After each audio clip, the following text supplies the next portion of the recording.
पैसे का आज सरकार आके बोल देगी आज से 200 रुपए का नोट बंद, 8 बजे स्पीच आएगा भाइयों बहनों, ध्यान से सुनिए, आज से 100 और 200 के नोट बंद कर दिए जाएंगे।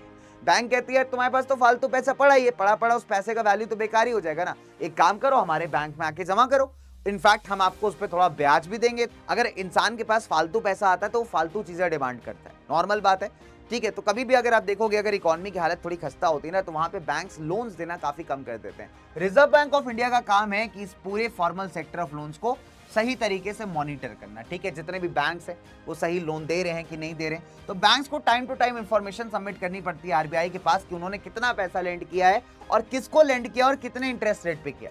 देखो भैया ऐसा है कि दुनिया में सबसे बड़ा पैसा है ना, तो ये बात तो बहुत बार सुनी होगी है ना, कि ना बाप बड़ा ना भैया, भैया सबसे बड़ा रुपया। अरे वाह, ऐसा कुछ नहीं यार, देखो ये सब कहावतें हैं दुनिया की, नो डाउट अबाउट दैट, ये सब बातें हैं जो आपकी काफी हद तक चला करती हैं, है ना। आइए तो दोस्तों बहुत सिंपल सी बातें यार, बहुत प्यारी प्यारी चीजें हैं। अपन आज एक ऐसे टॉपिक की शुरुआत करेंगे मेरे प्यारे जबरदस्त वाले पीवीएंस के साथ, है ना, मेरे प्यारे प्यारे उड़ानियंस के साथ, हमारा एक जबरदस्त सा चैप्टर, एक जबरदस्त सा टॉपिक, दैट इज मनी और क्रेडिट। तो भैया मनी का मतलब तो पैसा हो गया और क्रेडिट का मतलब उधार हो गया। ये वही उधार है जो आदमी एक बार मांगता है उसके बाद दिखाई नहीं देता। तो आपने देखा होगा कई बार दुकानों के अंदर लिखा रहता है कृपया उधार मांग के शर्मिंदा ना करें, हमने खुद ही लोन ले रखा है। तो इस तरीके की दुकानें में आपने बहुत बार इस तरीके के होर्डिंग्स देखे होंगे। तो उधार का मतलब बहुत सिंपल है, यानी आप किसी को कह रहे हो कि भैया ये लो पैसा और अब जो है जब तुम्हारा काम हो जाए हमको वापस कर देना। वही जब तुम कभी कभी अपने दोस्तों से मांग लेते हो, वही जब कभी कभी तुम किसी से मांग करके पैसा भाग जाते हो, उसको वापस नहीं करते हो, वही तो क्रेडिट है, वही तो उधार है भैया। चलिए तो आज बात करेंगे हम लोग पैसे की, उधारी की, हम लोग बात करेंगे पैसा कहां से स्टार्ट हुआ, कैसे स्टार्ट हुआ, ठीक है, और किस तरीके से इकोनॉमी के अंदर जो है इस पैसे का महत्व है।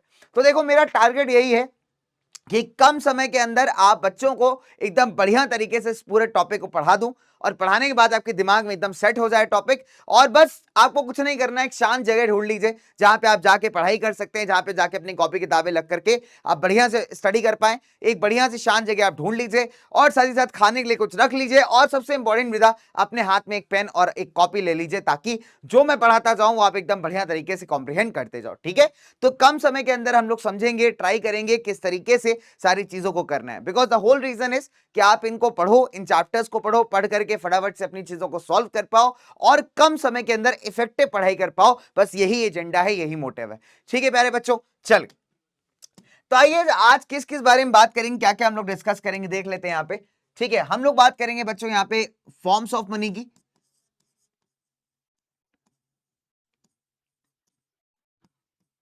ठीक है। हम लोग बात करेंगे बच्चे यहाँ पे फॉर्म्स ऑफ मनी की, हम लोग बात करेंगे money as medium of exchange,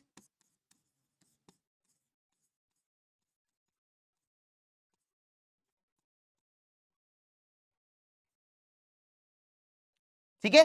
चलिए हम लोग बात करेंगे बच्चे यहाँ क्रेडिट की, हम लोग बात करेंगे यहाँ पे सेल्फ हेल्प ग्रुप की, ठीक है, डन। चल तो ये सारी ऐसी चीजें बच्चे जो अपन डिस्कस करने वाले हैं आज के पूरे टॉपिक्स के अंदर, आज के पूरे चैप्टर के अंदर। तो आइए दोस्तों स्टार्ट करते हैं भाई। देखो पुराने जमाने में क्या होता था, बहुत पुराने जमाने की बात है, पहले क्या हुआ करता था कि मैक्सिमम अगर आप देखेंगे तो सामान के बदले सामान का सिस्टम था। यानी मान लीजिए फॉर एग्जाम्पल एक आदमी है जिसको क्या चाहिए भैया, गेहूं खरीदना है, और ये आदमी क्या है, जूते बनाता है। अब इस जूते वाले आदमी को गेहूं चाहिए, तो इसके साथ बड़ी दिक्कत है, बड़ी समस्या, बड़ी प्रॉब्लम है, ठीक है। नंबर वन, पहली समस्या ये होगी कि पहली बात तो पुराने जमाने की बात करें, बहुत पुराने जमाने की, तो ऐसे केसेस में अगर इस इंसान को अगर आप देखोगे, अगर मान लीजिए हमारे पास कोई ऐसा इंसान है, ठीक है, मान लीजिए हमारे पास कोई एक इंसान है, हमारे एक ताऊ है, ठीक है। मेरी ड्राइंग तो तुम्हें पता है बहुत ही खतरनाक टाइप की है ना, एकदम खतरनाक टाइप की ड्राइंग। तो अपनी इस खतरनाक टाइप की ड्राइंग से मैं एक इंसान बनाता हूं, ये इंसान लगे ना लगे प्लीज इसे अज्यूम कर लीजिएगा, ठीक है। अब क्या है कि मान लीजिए ये हमारे खतरनाक वाले ताऊ हैं, इनकी धोती बना दी, धोती बड़ी स्टाइलिश है, ठीक है। तो भैया इनके कील वाले जूते बना दिए, क्योंकि जूते एकदम बहुत बढ़िया पहनते हैं। तो हमारे ताऊ हैं, और ताऊ का जो है क्या है, किसका बिजनेस है भैया, शू सेलर है। ये क्या बेचते हैं बेटा, ये बेचते हैं शू सेलर हैं। ये क्या बेचते हैं बच्चों, ये बेचते हैं जूते, ठीक है। अब इन ताऊ को क्या चाहिए, ही वॉन्ट्स वीट। मान लीजिए कि इनको जो है आज नान रोटी खाने का मन किया, इनको लगा कि भैया आज एक काम करते हैं, बढ़िया बढ़िया लच्छा पराठा और नान रोटी खाते हैं।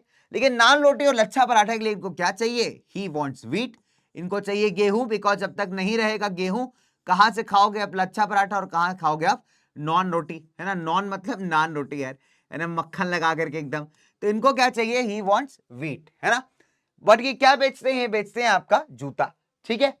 अब अगर आप देखोगे तो यहां पे एक और बड़े खतरनाक आदमी है, इनका नाम जो है, इनका नाम है भैया गोल मटोल। आप देख पा रहे हो गोल मटोल है, इनकी मूछें भी बड़ी खतरनाक टाइप की है, तो इनका नाम है गोल मटोल। बढ़िया आदमी है ये भी, मस्त है ना।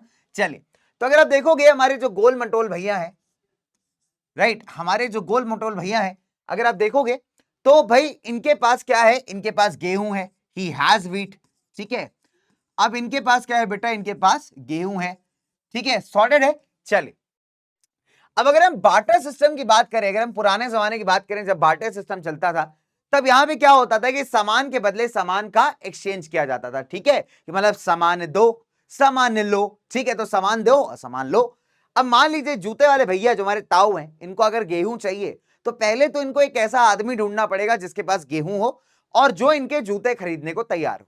इसी को हम कहते हैं कि डबल कोइंसिडेंस ऑफ वांट्स। कहने का मतलब है कि आपके पास जो सामान है वो सामने वाला खरीदने को तैयार हो, और जो सामने वाले के पास सामान है वो आप खरीदने को तैयार हो। तो दोनों ही कंडीशन अगर सेटिस्फाई हो जाएंगी तो हम कहेंगे इसको डबल कोइंसिडेंस ऑफ वांट्स, ठीक है। वांट मतलब कोई भी आपकी जरूरत होती है, ठीक है, और डबल कोइंसिडेंस, कोइंसिडेंस का मतलब है कि जो इत्तेफाक है ना, और यहां पे दोनों जगह इत्तेफाक है। तो अगर समझ जाइए कि हमारे जो ये क्या नाम है इनका, गोल मटोल भैया, और ये हमारे जो ताऊ है, अगर मान लीजिए इन दोनों के बीच में एक एग्रीमेंट हो जाए, यानी फॉर एग्जाम्पल कि हमारे जो गोल मटोल भैया हैं ये इनके जूते खरीदने को तैयार हो जाएं और ये जो है इनका वेट ले लें, तब आप कह सकते हो उन दोनों के बीच में डील हो जाएगी, इनका काम बन जाएगा, ठीक है। तो अगर हमारे ताऊ को गेहूं चाहिए तो उसके लिए जरूरी है कि ये इंसान जूता खरीदने को तैयार हो जाए। अब अगर इसने जूता खरीदने से मना कर दिया तो डेफिनेट सी बात है अपना गेहूं तो बेचेगा नहीं, तो हमारे ताऊ को जो है गेहूं भी नहीं मिलेगा और ना ही ये लच्छा पराठा बना खा पाएंगे, तो ताऊ की जिंदगी खराब हो गई, ठीक है। तो ताऊ को अगर लच्छा पराठा बनाना है तो उसके लिए क्या चाहिए, इसको लिए गेहूं चाहिए। लेकिन इनके पास क्या है, इनके पास जूता है, तो पहले तो किसी ऐसे आदमी को ढूंढेंगे जो जूता ले ले और इसके बदले इनको गेहूं देते, ठीक है। तो अगर फॉर एग्जाम्पल ये हमारे ताऊ हैं, इनको लिख लेता हूं, ये हमारे ताऊ, ये हमारे ताऊ हैं और हमारे गोलू मोलू भैया हैं, गोल मटोल भैया हैं, ठीक है, गोल मटोल भैया,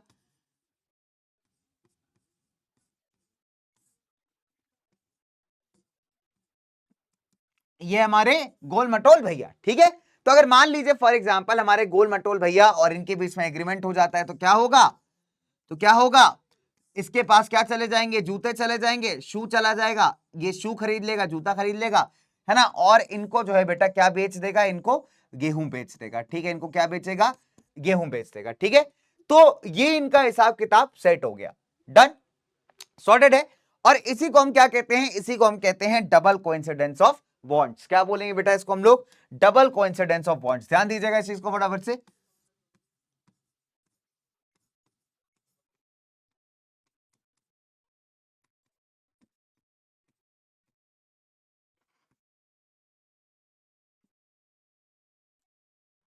ठीक है बच्चों, इसी को हम क्या कहते हैं, इसी को हम कहते हैं डबल कोइंसिडेंस ऑफ बॉन्ड्स। सारे बच्चे साथ रहेंगे यहां पे, ठीक है, डन। चलिए, तो क्या है कि मतलब दोनों जो पार्टीज है, it means that both the parties they should agree to buy and sell each others goods. यानी दोनों पार्टियां जो है एग्री कर जानी चाहिए कि एक दूसरे का सामान खरीदेंगी और बेचेंगी। जैसे पुराने केस में हमने क्या देखा कि क्या होगा कि ताऊ अगर अपना जूता इसको बेच दें और गोल मटोल भैया अपना गेहूं इसको दे दें, तब दोनों का काम बन जाएगा, ठीक है। चलिए, सॉर्टेड है, और इसी को हम कहते हैं डबल कोइंसिडेंस ऑफ बॉन्ड्स, ठीक है। चलिए लिख लीजिए फटाफट से, इट मींस दैट, चलो क्या लिखेंगे यहां पे,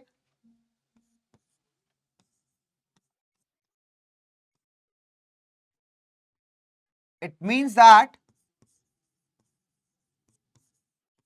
both the parties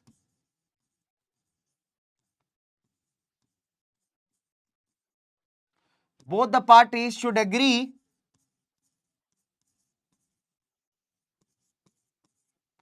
agree to buy and sell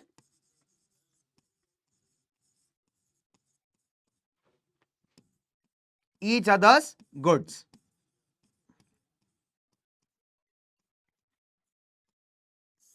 goods मतलब सामान, ठीक है। तो मतलब दोनों पार्टियों को एग्री करना चाहिए कि वो एक दूसरे का सामान खरीदेंगे या फिर बेचेंगी, तभी आप कह सकते हो क्या पॉसिबल होगा यहां पे, double coincidence of wants. Done प्यारे बच्चों। चले, तो सिंपल शब्दों में बार्टर सिस्टम क्या होता है? बार्टर सिस्टम होता है बेटा कि जहां पे आप सामान एक्सचेंज करते हो, ठीक है। बार्टर सिस्टम क्या है?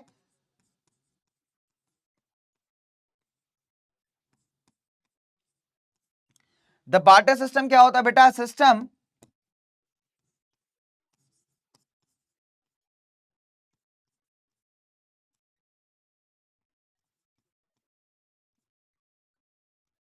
वेयर गुड्स आर एक्सचेंज, ठीक है। डन, सॉर्टेड है भाई। चलिए, तो बार्टर सिस्टम क्या है? सिस्टम जहां पे गुड्स को यानी चीजों को, सामान को एक्सचेंज किया जाता है, ठीक है प्यारे दोस्तों। चलिए, अब अगर आप देखेंगे तो यहां पे ना एक बहुत बड़ा समस्या है। समस्या ये है कि मान लीजिए अगर आपको कोई ऐसा आदमी मिला ही नहीं जो आपके सामान को खरीदने को तैयार है, और या मान लो मिल भी गया तो वो अपना सामान बेचने को तैयार नहीं है। अब ऐसे में क्या है कि दोनों के नीड्स यहां पे फुलफिल हो नहीं पाएंगे। तो यहां पे आपको कुछ ना कुछ ऐसा चाहिए यार कि जिसके थ्रू बड़ी आसानी से सामानों को खरीदा जा सके और बेचा जा सके, ठीक है। अब मान लीजिए फॉर एग्जाम्पल एक और सिचुएशन लेते हैं यहां पे, अगर है ना, एक और यहां पे सिचुएशन लेते हैं हम लोग, ठीक है। मान लीजिए क्या है कि हमारे ताऊ के पास आ जाता है बहुत सारा पैसा, ठीक है, बहुत सिंपल सी बात है। तो ताऊ के पास क्या आ गया? ताऊ के पास आ गया अभी बहुत सारा पैसा, है ना। धोती बना लेता हूं ताऊ की बढ़िया एकदम स्मार्ट, कील वाले जूते बना लेता हूं इधर, है ना, ये हाथ पैर हो गए। अब सपोज करिए,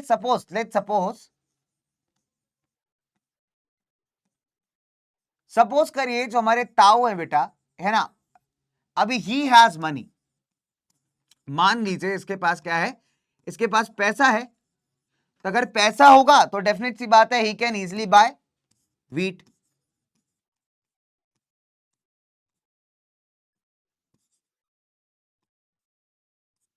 है ना। तो अगर पैसा होगा तो आप देखोगे कि आदमी जो है बड़ी आसानी से यहां पे क्या कर सकता है? गेहूं को खरीद सकता है। कहां से खरीदेगा जाकर के? अच्छा, तो बड़ी आसानी से आप देखोगे तो गेहूं को हमारे ताऊ जो है यहाँ पे खरीद सकते हैं, ठीक है, मस्त। तो ये क्या करेंगे? बढ़िया एकदम मार्केट जाएंगे और मार्केट जाके जो है गेहूं खरीदेंगे। डन, तो बस बढ़िया, ये आ गए मार्केट भैया। तो ये क्या करेंगे? मार्केट जाएंगे, गेहूं की दुकान में जाएंगे, यहाँ पे शॉप लिख देता हूं, ठीक है। तो बढ़िया, ये क्या करेंगे बच्चों? यहाँ पे गेहूं की दुकान में जाएंगे और पैसे दे करके हमारे दुकान वाले भैया से क्या करेंगे? बड़ी आसानी से यहाँ पे गेहूं खरीद लेंगे, ठीक है। तो आपने क्या देखा कि पैसे ने क्या किया? एक माध्यम की तरह एक्ट किया, ठीक है, एज अ मीडियम। किस चीज के? सामान के एक्सचेंज का। इनको क्या चाहिए था? गेहूं चाहिए था, इन्होंने पैसे दिए और पैसे के बदले इनको गेहूं मिल गया। तो आपने क्या देखा यहाँ पे कि पैसा जो है, मनी जो है, एक मीडियम ऑफ एक्सचेंज की तरह बिहेव कर रहा है ना। तो मनी ने क्या किया? नंबर वन, जो डबल कोइंसिडेंस वाला सिचुएशन था उसको खत्म कर दिया। अभी इनको कोई जरूरत नहीं है किसी इंसान को ढूंढने की जो इनका जूता खरीदने के लिए तैयार हो जाए। डबल कोइंसिडेंस वाले जो वांट का सिचुएशन है वो मनी ने आकर के एलिमिनेट कर दिया, खत्म कर दिया, है ना। फिर ये पैसा हर कोई एक्सेप्ट भी कर लेगा। तो मनी यहाँ पे एक बड़े क्रूशियल रिप्रेजेंटेटिव का काम कर रहा है। पैसा क्या कर रहा है यहाँ पे? जो डबल कोइंसिडेंस ऑफ वांट्स है उसको खत्म कर दे रहा है सिचुएशन को, और आप पैसा देकर के कोई भी सामान खरीद सकते हो। तो as a medium of exchange ये काम कर रहा है, ठीक है। तभी हम कहते हैं यार कि मनी क्या है? एक मीडियम ऑफ एक्सचेंज है, ठीक है दोस्तों। आइए आगे बढ़ते हैं फटाफट, चलो लेट्स मूव फर्दर, ठीक है। तो कई बार कहा जाता है कि मनी क्या करती है? It acts as a intermediate. Intermediate मतलब बीच का जो एक्सचेंज प्रोसेस है उसको स्मूथ बनाने का काम करती है ना। आप पैसे देकर के सामान खरीदते हो, मान लो फॉर एग्जांपल मुझे चॉकलेट खानी है, तो मैं क्या करूंगा? पैसे दूंगा और पैसे देकर के चॉकलेट खरीद लूंगा, राइट। तो इसको हम क्या कहते हैं? Medium of exchange. तो जिस इंसान के पास पैसा है वो डेफिनेट सी बात है उसको दे करके कोई भी अपने पसंद मनपसंद का सर्विस या फिर सामान खरीद सकता है, ठीक है। डन। फिर एक और इंपॉर्टेंट फैक्ट है यहां पे कि money eliminates the need for double coincidence of wants.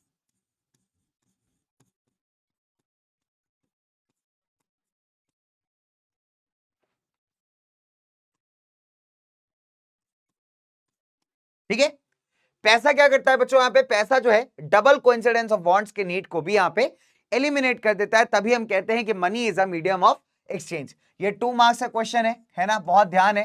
Question आपसे ध्यान से पूछेगा, कई बार आया भी है कि how does money act as a medium of exchange. तब आपको इन पॉइंटर्स को यहां पे पॉइंट लेकर के लिखना है, ठीक है। आइए आगे बात करते हैं दोस्तों ना।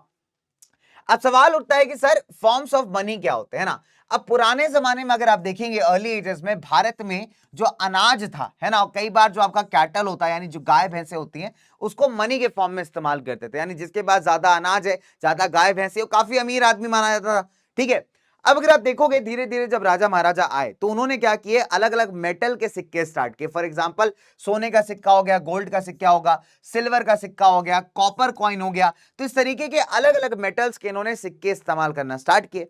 हालांकि अगर आप देखोगे 17वीं 18वीं शताब्दी तक भी इनफैक्ट जो है सिक्कों का बड़ा इस्तेमाल होता रहा है, गोल्ड के, सोने के, चांदी के, इन सब चीजों के।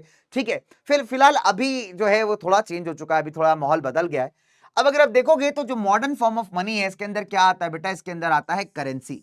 करेंसी का मतलब होता है आपके जो पेपर नोट्स होते हैं और आपके जो कॉइन्स होते हैं। देखो मेरे पास दोनों पड़े होंगे, मैं आपको दिखाता हूं। ठीक है, मैं आपको दिखाता हूं। तो वॉलेट के अंदर दोनों पड़े होंगे आई गेस। ठीक है, तो वॉलेट है मेरे पास, तो वॉलेट के अंदर दोनों ही चीजें पड़ी हैं। तो पेपर नोट्स क्या होते हैं और कॉइन्स क्या होते हैं। ठीक है, 150 रुपया देगा। हाँ भाई, कितने को चाहिए 150 रुपया, देखो मैं निकाल के दिखाता हूँ आपको। हाँ, तो 150 रुपया देगा। तो 150 रुपया के लिए मेरे को क्या निकालना पड़ेगा भैया, 200 का नोट निकालना पड़ेगा। एक काम करिए 50 रुपये वापस कर देना मेरे को। ठीक है, हाँ मैं तुमको 150 रुपया देगा, 50 रुपये वापस करना मेरे को। ठीक है, डन। अच्छा भैया, तो ये अपने स्मार्ट गांधी जी हैं, तुम्हें दिखाई दे रहे होंगे भैया। तो गांधी जी का बड़ा वैल्यू है यार, गांधी जी जिसके पास है वो आदमी बड़ा अमीर है ना। तो ये देखो अपने मस्त गांधी जी हैं। आइए आपको दिखाता हूँ, करेंसी दिखाता हूँ आपको। देखो बहुत बढ़िया फीचर है, समझना सारा कुछ। सही है, तो ये मस्त अपना 200 का नोट है, मेरे को 50 रुपए वापस करोगे। ठीक है, मैंने क्या बोला है तुम लोग को, मैं तुमको कितना देगा, 150 रुपया देगा। ठीक है, तो 150 रुपया देगा तुमको। ध्यान दो, ये दिखाई दे रहा है तुमको, ये क्या है बेटा, ये आपका, एक मिनट, ये क्या है, ये हमारा क्या है बच्चों, करेंसी का नोट है। आपको दिखाई दे रहा होगा, यहां पे क्या लिखा हुआ है, रिजर्व बैंक ऑफ इंडिया, यानी भारतीय रिजर्व बैंक। नीचे क्या लिखा है, 200 रुपए का डिनोमिनेशन लिखा है, एक सीरियल नंबर है यहाँ पे, और लिखा हुआ है मैं धारक को 200 रुपए अदा करने का वचन देता हूं। I promise to pay the bearer the sum of 200 rupees. नीचे आरबीआई के गवर्नर का साइन है। अब आपको पता है कि मैं अदा करने का वचन देता हूं, व्हाट डज दिस मीन। जो पूरा करेंसी है ना, पूरा करेंसी भैया विश्वास पे चलती है।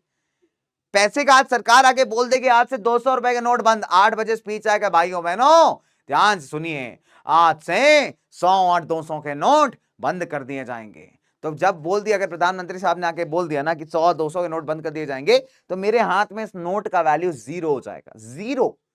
तो करेंसी और मनी ना बेटा ट्रस्ट पे काम करती है, सिंपल है। जब तक सरकार कह रही है वैलिड है, जब तक सरकार कह रही है लीगली टेंडर्ड है, सरकार अधिकार दे रही है, हाँ ठीक है हम एक्सेप्ट करेंगे, जब तक ये एक्सेप्टेबल है। जब सरकार कहेगी हम नहीं एक्सेप्ट करेंगे, इसका पैसे का वैल्यू जीरो है। भले ऐसे 200 रुपए का कितना भी वैल्यू का नोट पड़ा हो किसी के पास भी, तो उसका वैल्यू जीरो हो जाएगा। आपने देखा अभी डिमोनेटाइजेशन हुआ था कुछ टाइम पहले। एक और बड़ी मजेदार बात है, क्या है, promise to pay the bearer, है ना। तो ये क्या है, एक तरीके से अश्योरेंस है कि मैं जो है इतने रुपए का सम आपको दे रहा हूं। तो it all works on trust, पूरा ट्रस्ट पे काम करता है। ठीक है, तो modern form of currency, currency में क्या आता है, आपके पेपर नोट आते हैं, जैसे आप देख पा रहे हो मेरे हाथ में 200 रुपए का नोट है, 50 रुपए वापस कर देना चुपचाप से मेरे को। ठीक है, मैंने प्रॉमिस किया मैं तुमको 150 रुपया देगा, तो 150 ही रुपया देगा। ठीक है, चलो, तो 50 रुपए वापस चाहिए मेरे को भाई, पहले ही बता रहा हूं तुमसे। ठीक है, अच्छा आगे बात करते हैं।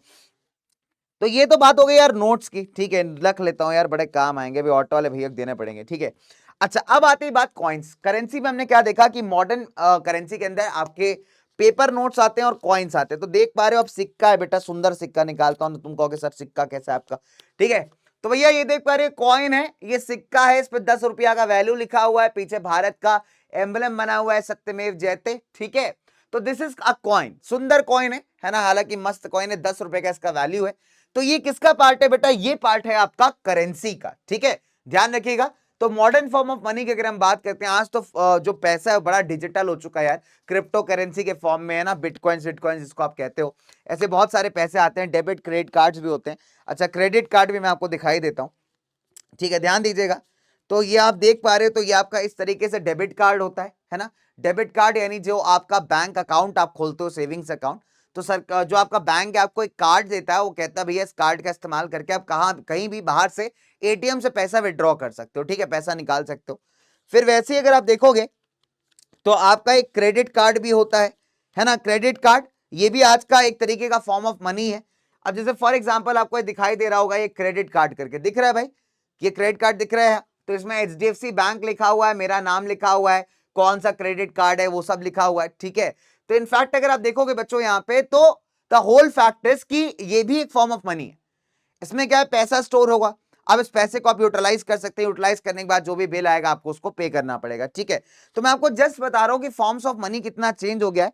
पहले राजा महाराजाओं के दरबार में क्या होता था कि पहले राजा महाराजा कई बार जो है सोने की माला वाला पहने रहते थे, कोई बढ़िया डांस दिखा के जाता था, ये माला उतार के फेंक के दे दी। पहले सिंपल सिस्टम है, no debit no credit card, सीधा इंस्टेंट पेमेंट, माला उतारी गले से निकाल के फेंक दी, वाह क्या नाचा है, बहुत बढ़िया, ठीक है। तो अभी क्या है, अभी ऐसा नहीं, अभी आपके पास प्रॉपर कार्ड है, डेबिट कार्ड है, क्रेडिट कार्ड है, आपके पास जो है सिक्के हैं, आपके पास यहाँ पे नोट हैं पेपर के। तो ये सारी चीजें क्या है, मॉडर्न फॉर्म्स ऑफ मनी है बच्चों, ठीक है।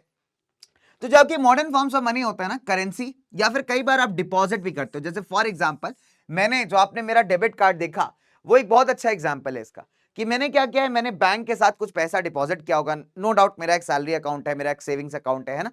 तो सेविंग्स वाला जो खाता होता है, जैसे आप लोग भी बड़े हो जाओगे तो हो सकता है अपना खाता खुलवाओ, या आपके पेरेंट्स का खाता होगा, तो हम लोग के पास जब कभी भी थोड़ा एक्स्ट्रा पैसा होता है तो हम लोग क्या करते हैं, बैंक में जाके डिपॉजिट कर देते हैं, ठीक है, जिसको आप डिपॉजिट्स कह सकते हैं बैंक के साथ। तो ये भी एक तरीका है जिसके थ्रू आप पैसा अपने पास रखते हो, ठीक है।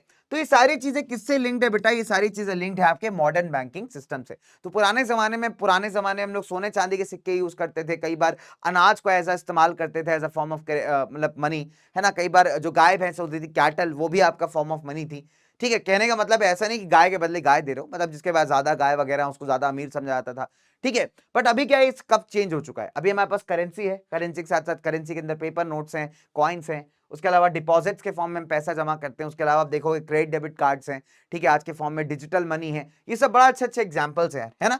चलिए आगे बात करते हैं दोस्तों ना। अब अगर आप देखोगे करेंसी की बात करते हैं, तो करेंसी मैंने आपको अभी दिखा भी दिया, है ना, पेपर नोट, और आप यहाँ भी देख सकते हैं गांधी जी बहुत स्मार्ट लगते हुए यहाँ पे, थोड़ा सा टुकड़ा यहाँ पे ले आया हूं भैया, 500 रुपया का मैं, ठीक है। भारत में जो रिजर्व बैंक ऑफ इंडिया ने बेटा, इसी के पास अधिकार है करेंसी नोट्स को इशू करने का on the behalf of central government. तो आरबीआई भारत का सेंट्रल बैंक है। अभी आप कहोगे सर सेंट्रल बैंक तो सेंट्रल बैंक ऑफ इंडिया है, अरे यार वो बात नहीं कर रहा हूं, मतलब मेजर बैंक की अगर हम बात करूं आपसे, तो आरबीआई भारत का, reserve bank of India Bharat का सेंट्रल बैंक है। तो अगर आप आरबीआई की बात करेंगे तो आरबीआई के पास ये अधिकार है कि वो क्या करेगा, जो करेंसी नोट्स होते हैं ना भारत के अंदर, जो करेंसी सर्कुलेट करती है मार्केट में, उसको छापना, उसको इशू करना, ये सब किसके बिहाफ पे किया जाता है, सेंट्रल गवर्नमेंट के बिहाफ पे। और जब कभी भी डिमोनेटाइजेशन होता है, जब करेंसी आपकी बंद की जाती है किसी प्रकार की, तो वो भी सेंट्रल गवर्नमेंट के बिहाफ पे ही की जाती है, ठीक है, डन ना। भारत में बाकी ऐसा कोई भी इंस्टीट्यूशन नहीं है जो करेंसी छाप सके या उसको डिस्ट्रीब्यूट कर सके मार्केट के अंदर। तो आरबीआई इज द ओनली, आप कह सकते हैं, इंस्टीट्यूशन, ठीक है। तो रुपये जो है बेटा वाइडली एक्सेप्ट किया जाता है as a medium of exchange, no one can refuse, no one can refuse to accept rupee in India,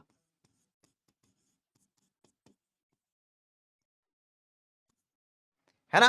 तभी हम इसको लीगली टेंडर्ड करेंसी भी कहते हैं। लीगली टेंडर्ड का मतलब होता है जिसको यहां पे सरकार ने इशू किया है, उसका एक प्रॉपर लीगल स्टेटस है, उसका एक वैल्यू है। तो आप कह सकते हैं रूपी क्या है बेटा, एक लीगली टेंडर्ड करेंसी है, ठीक है। और इसको इशू कौन करता है, इसको इशू करता है भारत के अंदर रिजर्व बैंक ऑफ इंडिया यानी आरबीआई। और आरबीआई के अलावा और किसी के पास अधिकार नहीं है यहां पे इस करेंसी को इशू करने का। सबसे इंपॉर्टेंट, इसको लेने से कोई मना नहीं कर सकता, पूरे भारत में आप रूपी का इस्तेमाल करके सामान खरीद सकते हैं, ठीक है। That is why it is an important medium of exchange, ठीक है प्यारे दोस्तों। चलिए आइए बात करेंगे आगे फटाफट से हम लोग बच्चों। नाउ अब जो अगला फॉर्म ऑफ मनी है उसको आप बैंक डिपॉजिट्स कहते हैं। देखिए बैंक डिपॉजिट क्या होता है, बहुत सिंपल है, इसको थोड़ा ऐसे समझेंगे हम लोग यहाँ पे। देखो मैं आपको बताता हूं, ठीक है, डन। देखो मैं आपको बताता हूं, एक हमारे भैया, इनका नाम है चुन्नू लाल, ठीक है। तो चुन्नू लाल बड़ा मस्त वाला बालक है, इसकी दो ऐसी चोटी बना देता हूं, चुन्नू लाल, ठीक है। अब चुन्नू लाल क्या है, ये बड़ा खतरनाक आदमी, चुन्नू लाल, हमारे भैया चुन्नू लाल, ठीक है। चुन्नू चुन्नू चुन्नू लाल, चलो तो चुन्नू लाल की बात करेंगे। तो चुन्नू लाल जो है बढ़िया बढ़िया, इन्होंने एकदम मस्त पैंट पहन रखी है, एकदम खतरनाक वाली, देख रहे हो। तो चुन्नू लाल के पास जो है बहुत सारा पैसा है। कितना पैसा है, बहुत सारा पैसा, ठीक है। अब मान लो चुन्नू लाल जो है कहीं काम करते हैं, कहीं जॉब करते हैं। तो चुन्नू लाल जो है कमाते हैं महीने का मान लीजिए 50,000 रुपए। तो मजाक है क्या भैया, 50,000 पर मंथ जो है हमारे चुन्नू लाल यहाँ पे कमाते हैं, ठीक है प्यारे बच्चों, डन। तो यहाँ पे जो 50,000 रुपए महीना जो है चुन्नू लाल भैया हमारे कमाते हैं, ठीक। अब देखिए 50,000 में से जो इनका एक्सपेंस है, यानी जो इनका खर्चा है, वो लगभग लगभग मान लीजिए सब कुछ मिला करके है 30,000 रुपीज, ठीक है, 30,000 रुपीज, ठीक है। अब मान लेते चुन्नू लाल का जो खर्चा है सब कुछ मिला करके ये कमाते हैं कितना पैसा भैया, ये कमाते हैं 50,000 रुपए महीना, और जिनका एक्सपेंस यानी खर्चा है वो मान लीजिए कितना 30,000 रुपए महीना। अब चुन्नू लाल ने सोचा एक काम करते हैं, क्या करते हैं, इन्होंने सोचा कि बैंक चलते हैं और बैंक जाकर के जो है ये जितना भी पैसा है हमारा ये हम डिपॉजिट कर देते हैं, ठीक है। तो चुन्नू लाल कहां चले गए, चुन्नू लाल चले गए बैंक। बैंक क्या करने जाएंगे बेटा, ये बैंक में ऑब्वियस सी बात है ना। तो चुन्नू लाल क्या कर रहे हैं यहाँ पे, चुन्नू लाल जा रहे हैं हमारा बैंक, ठीक है। आइए बैंक ले चलते हैं इनको, बढ़िया से देखेंगे क्या क्या एक्टिविटीज होती हैं। आप इसी एग्जाम्पल से सब कुछ समझ जाओगे भाई, सब कुछ समझ जाओगे, ठीक है। आइए ध्यान दीजिएगा मेरे साथ। तो हमने क्या किया कि चुन्नू लाल जो है हमारे कितना पैसा कमाते हैं भैया, 50,000 रुपए महीना, ठीक। अब 50,000 रुपए में से 30,000 रुपए इनका खर्चा है। 30,000 रुपए में मकान का रेंट हो गया, खाना पीना हो गया, गुच्ची अरमानी की टी शर्ट हो गई, आई मीन मतलब जो भी ये करता हूँ ये इसका पर्सनल आउटलुक है, ठीक है। और प्लस इनके लाइफ का जो डिस्ट्रैक्शन है, जिसको इंस्टाग्राम पे मैसेज भेजते हैं इनकी क्यूटी, उसको चॉकलेट भी तो देनी है भैया, चॉकलेट देने का पैसा, थोड़ा बाहर घुमाने का पैसा, मूवी दिखाने का पैसा, पॉपकॉर्न का पैसा, तो सब कुछ मिला जुला करके जो है 30,000 रुपए जो है इनके खर्च हो जाते हैं। इनके पास कितना पैसा बचा, 20,000। बहुत सिंपल है, 50 माइनस 30 20,000। अब इन्होंने सोचा एक काम करते हैं कि बैंक चलते हैं, ठीक है। तो चुन्नू लाल हमारे पहुंच गए सीधा बैंक, ठीक। अब बैंक में जाके इन्होंने क्या किया कि यहां पे एक ओपन एन अकाउंट, इन्होंने एक सेविंग्स अकाउंट खोला जिसको बचत खाता कहते हैं, ओपन एन अकाउंट, ठीक है। इन्होंने क्या किया, यहां पे एक अकाउंट अपना ओपन कर दिया, डन। और ये जो 20,000 रुपए इनके बच रहे थे, जो 20,000 रुपए यहां पे बच रहे हैं 20,000, इसको क्या किया यहाँ पे बैंक में डिपॉजिट कर दिया, डिपॉजिट कर दिया, ठीक है। बैंक के अंदर इसको डिपॉजिट कर दिया, ठीक। अब बैंक में भी यहाँ लोग बैठे हुए हैं एकदम खतरनाक, कुछ बोल रहे हैं लंच के बाद आना है, तो कह रहे भैया पैसा डिपॉजिट करना है, कोई बात नहीं लंच के बाद आना, ठीक। तो ये हमारे भारतीय बैंक है, बड़ा फेमस है इस डायलॉग को लेकर के, इवन थैनोस आया था एक बार, कहते हैं लंच के बाद आना, ठीक है। तो हमने देखा क्या कि इसके बाद जो 20,000 रुपए एक्स्ट्रा बच गए, इसने क्या किया, या बैंक में जाके इसको जमा कर दिया, एक अकाउंट खोला, एक खाता खोला, और बैंक में जाके 20,000 रुपए इसने जो है जमा कर दिए, डन। अब ये हर महीने जो है ऐसे 20,000 रुपए बैंक के अंदर जमा कर सकता है, इससे क्या होगा, इसकी सेविंग्स बढ़ती जाएगी, डन, नॉर्मल सी बात है। अब बैंक क्या करेगा, बैंक इसको पैसे रखने के लिए यहां पे इसको एक इंटरेस्ट देगा, पैसा पे करेगा, ठीक है। सेविंग्स अकाउंट पे पेज इंटरेस्ट। बैंक क्या कर रहा है बेटा, बैंक इसको इंटरेस्ट दे रहा है, किसको इंटरेस्ट दे रहा है भाई, हमारे चुन्नू लाल को, ठीक है। तो बैंक क्या कर रही है, बैंक इसको इंटरेस्ट पे कर रही है, किसको इंटरेस्ट पे कर रही है, चुन्नू लाल भैया को, ठीक है, डन।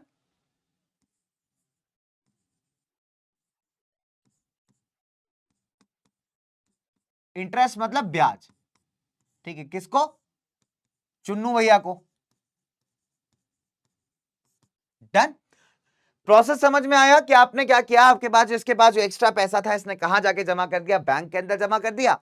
और बैंक इस वजह से इसको क्या कर रही है, बैंक इसको इसके जमा पैसे पे कुछ ब्याज पे कर रही है, कुछ इंटरेस्ट पे कर रही है। बैंक इसलिए ऐसा करती है बच्चों, बिकॉज बैंक का भी सारा खर्चा है लोगों के पैसे ही चलता है, ठीक है। अगर लोग पैसे ही नहीं जमा करेंगे बैंक में आकर के, तो ऑब्वियस सी बात है कोई बैंक का तो काम धंधा बंद हो जाएगा, चौपट हो जाएगा।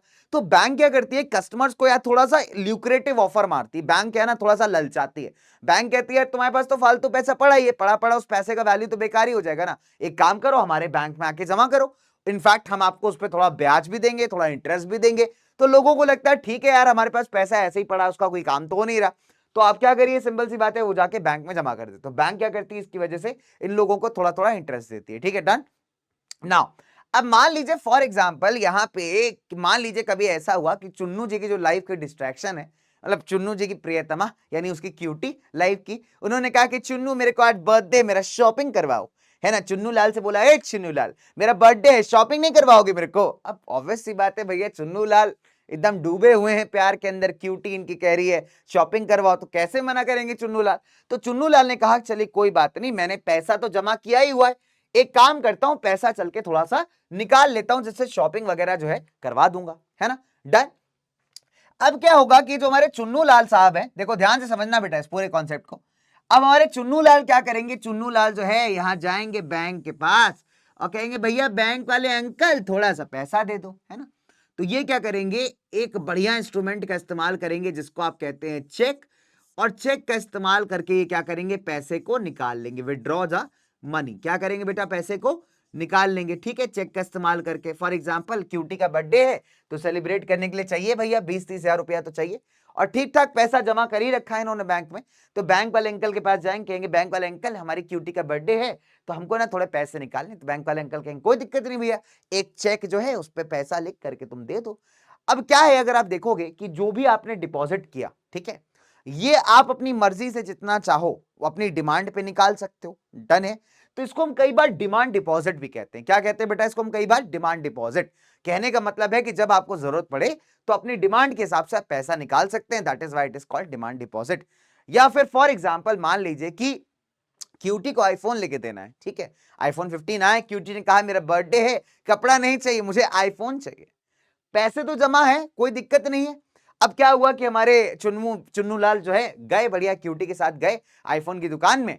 अब इन्होंने कहा एक काम करते हैं आईफोन वाले भैया, हम आपको जो है ना चेक भर के दे देते हैं 1.25 लाख रुपए का, आप इसे जाकर के बैंक से कैश करा लीजिएगा। तो चेक के बड़े फायदे हैं, आप खुद को भी पे आउट कर सकते हो कई बार, है ना।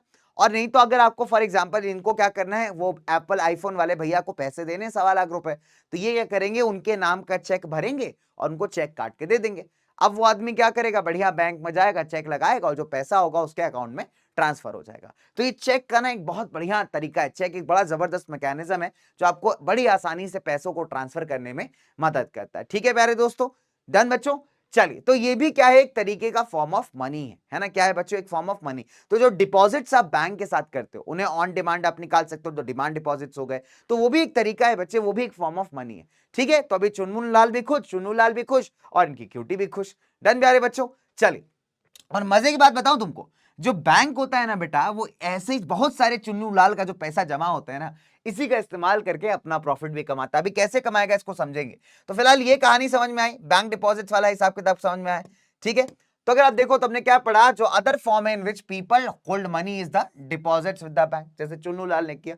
ठीक है, पीपल क्या करते हैं, जितना भी एक्स्ट्रा कैश होता है बैंक में जाके डिपॉजिट कर देते हैं, एक बैंक अकाउंट खोल के, सेविंग्स अकाउंट खोल के। ठीक है, कई बार जो बिजनेस वगैरह होते हैं, जैसे मान लीजिए आपका व्यापार है, आपका दुकान है, तो आप अगर अपना अकाउंट खोलोगे बैंक में जाकर के तो सेविंग्स वाला नहीं होगा। ठीक है, और अगर अपने कंपनी के नाम पे आप अकाउंट खोल ले तो वो करेंट अकाउंट होता है, ध्यान रखिएगा इस चीज का।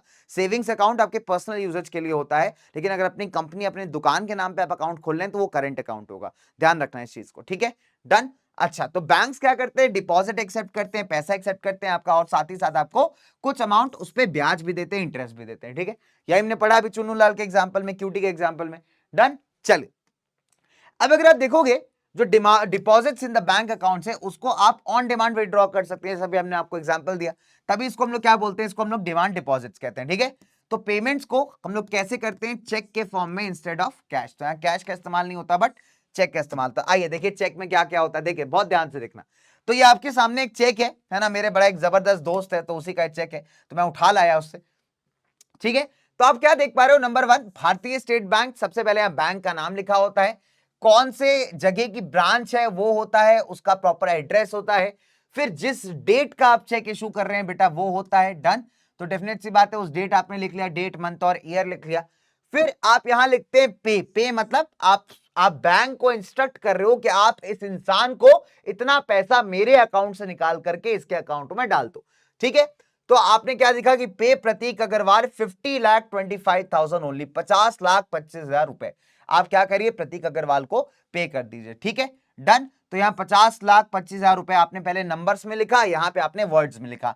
ठीक है, तो पहले सबसे पहले पे के बाद जिसको पैसा पे करना है उसका नाम, उसके नीचे कितना रुपए पे करना है वर्ड्स के अंदर, फिर आपके डिजिट्स के अंदर। ठीक है, ये आपका अकाउंट नंबर है, सेविंग्स अकाउंट है, आप देख पा रहे हो। ठीक है, और सबसे इंपॉर्टेंट बात क्या है बच्चे, यहाँ पे कई सारे कोड्स वगैरह होते हैं, बैंक के इस्तेमाल के लिए होते हैं, ब्रांच जो है वो सब लिखा हुआ है यहाँ पे, और साथ ही साथ किसने ये पे किया है, तो दीपक चौधरी है जो कि यहाँ पे कर रहे हैं। तो दीपक चौधरी जिनका सेविंग्स अकाउंट है, इनके अकाउंट से 50 लाख रुपया निकाला जाएगा और किसके अकाउंट में दे दिया जाएगा, प्रतीक अग्रवाल के अकाउंट में। ठीक है, तो दीपक चौधरी ने बैंक को क्या बोला चेक में के अंदर, कि बैंक को बोला कि आप एक काम करिए कि मेरे अकाउंट से 50 लाख रुपए निकालिए और प्रतीक अग्रवाल के अकाउंट में ट्रांसफर कर दीजिए। ठीक है, और ये जो पेपर है ये सारी चीजें बताता हूं आपको, ये आपका चेक है। ठीक है, तो अपने आप जो इंसान जिसके नाम का अकाउंट होता है उसके ऊपर उसको साइन की जरूरत होती है। ठीक है, तो इसका नाम लिखा होगा, उसके ऊपर अपना ये साइन करेगा। तो ये क्या है बेटा, ये आपका चेक है, ठीक है। क्वेश्चन 1 नंबर में आता है कि व्हाट इज अ चेक, ध्यान दीजिएगा इस चीज को। डन बच्चों, चलिए तो what is a check, check check boom check. चलिए चेक क्या है,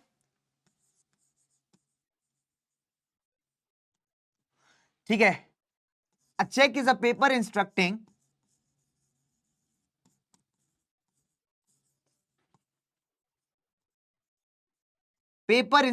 the bank, paper instructing the bank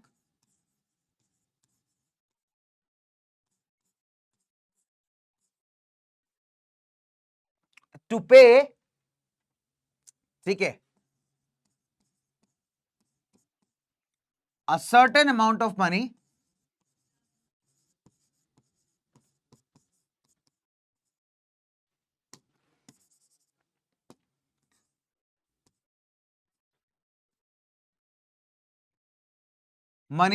ठीक है। So a check is a paper instructing the bank to pay a certain amount of money from one account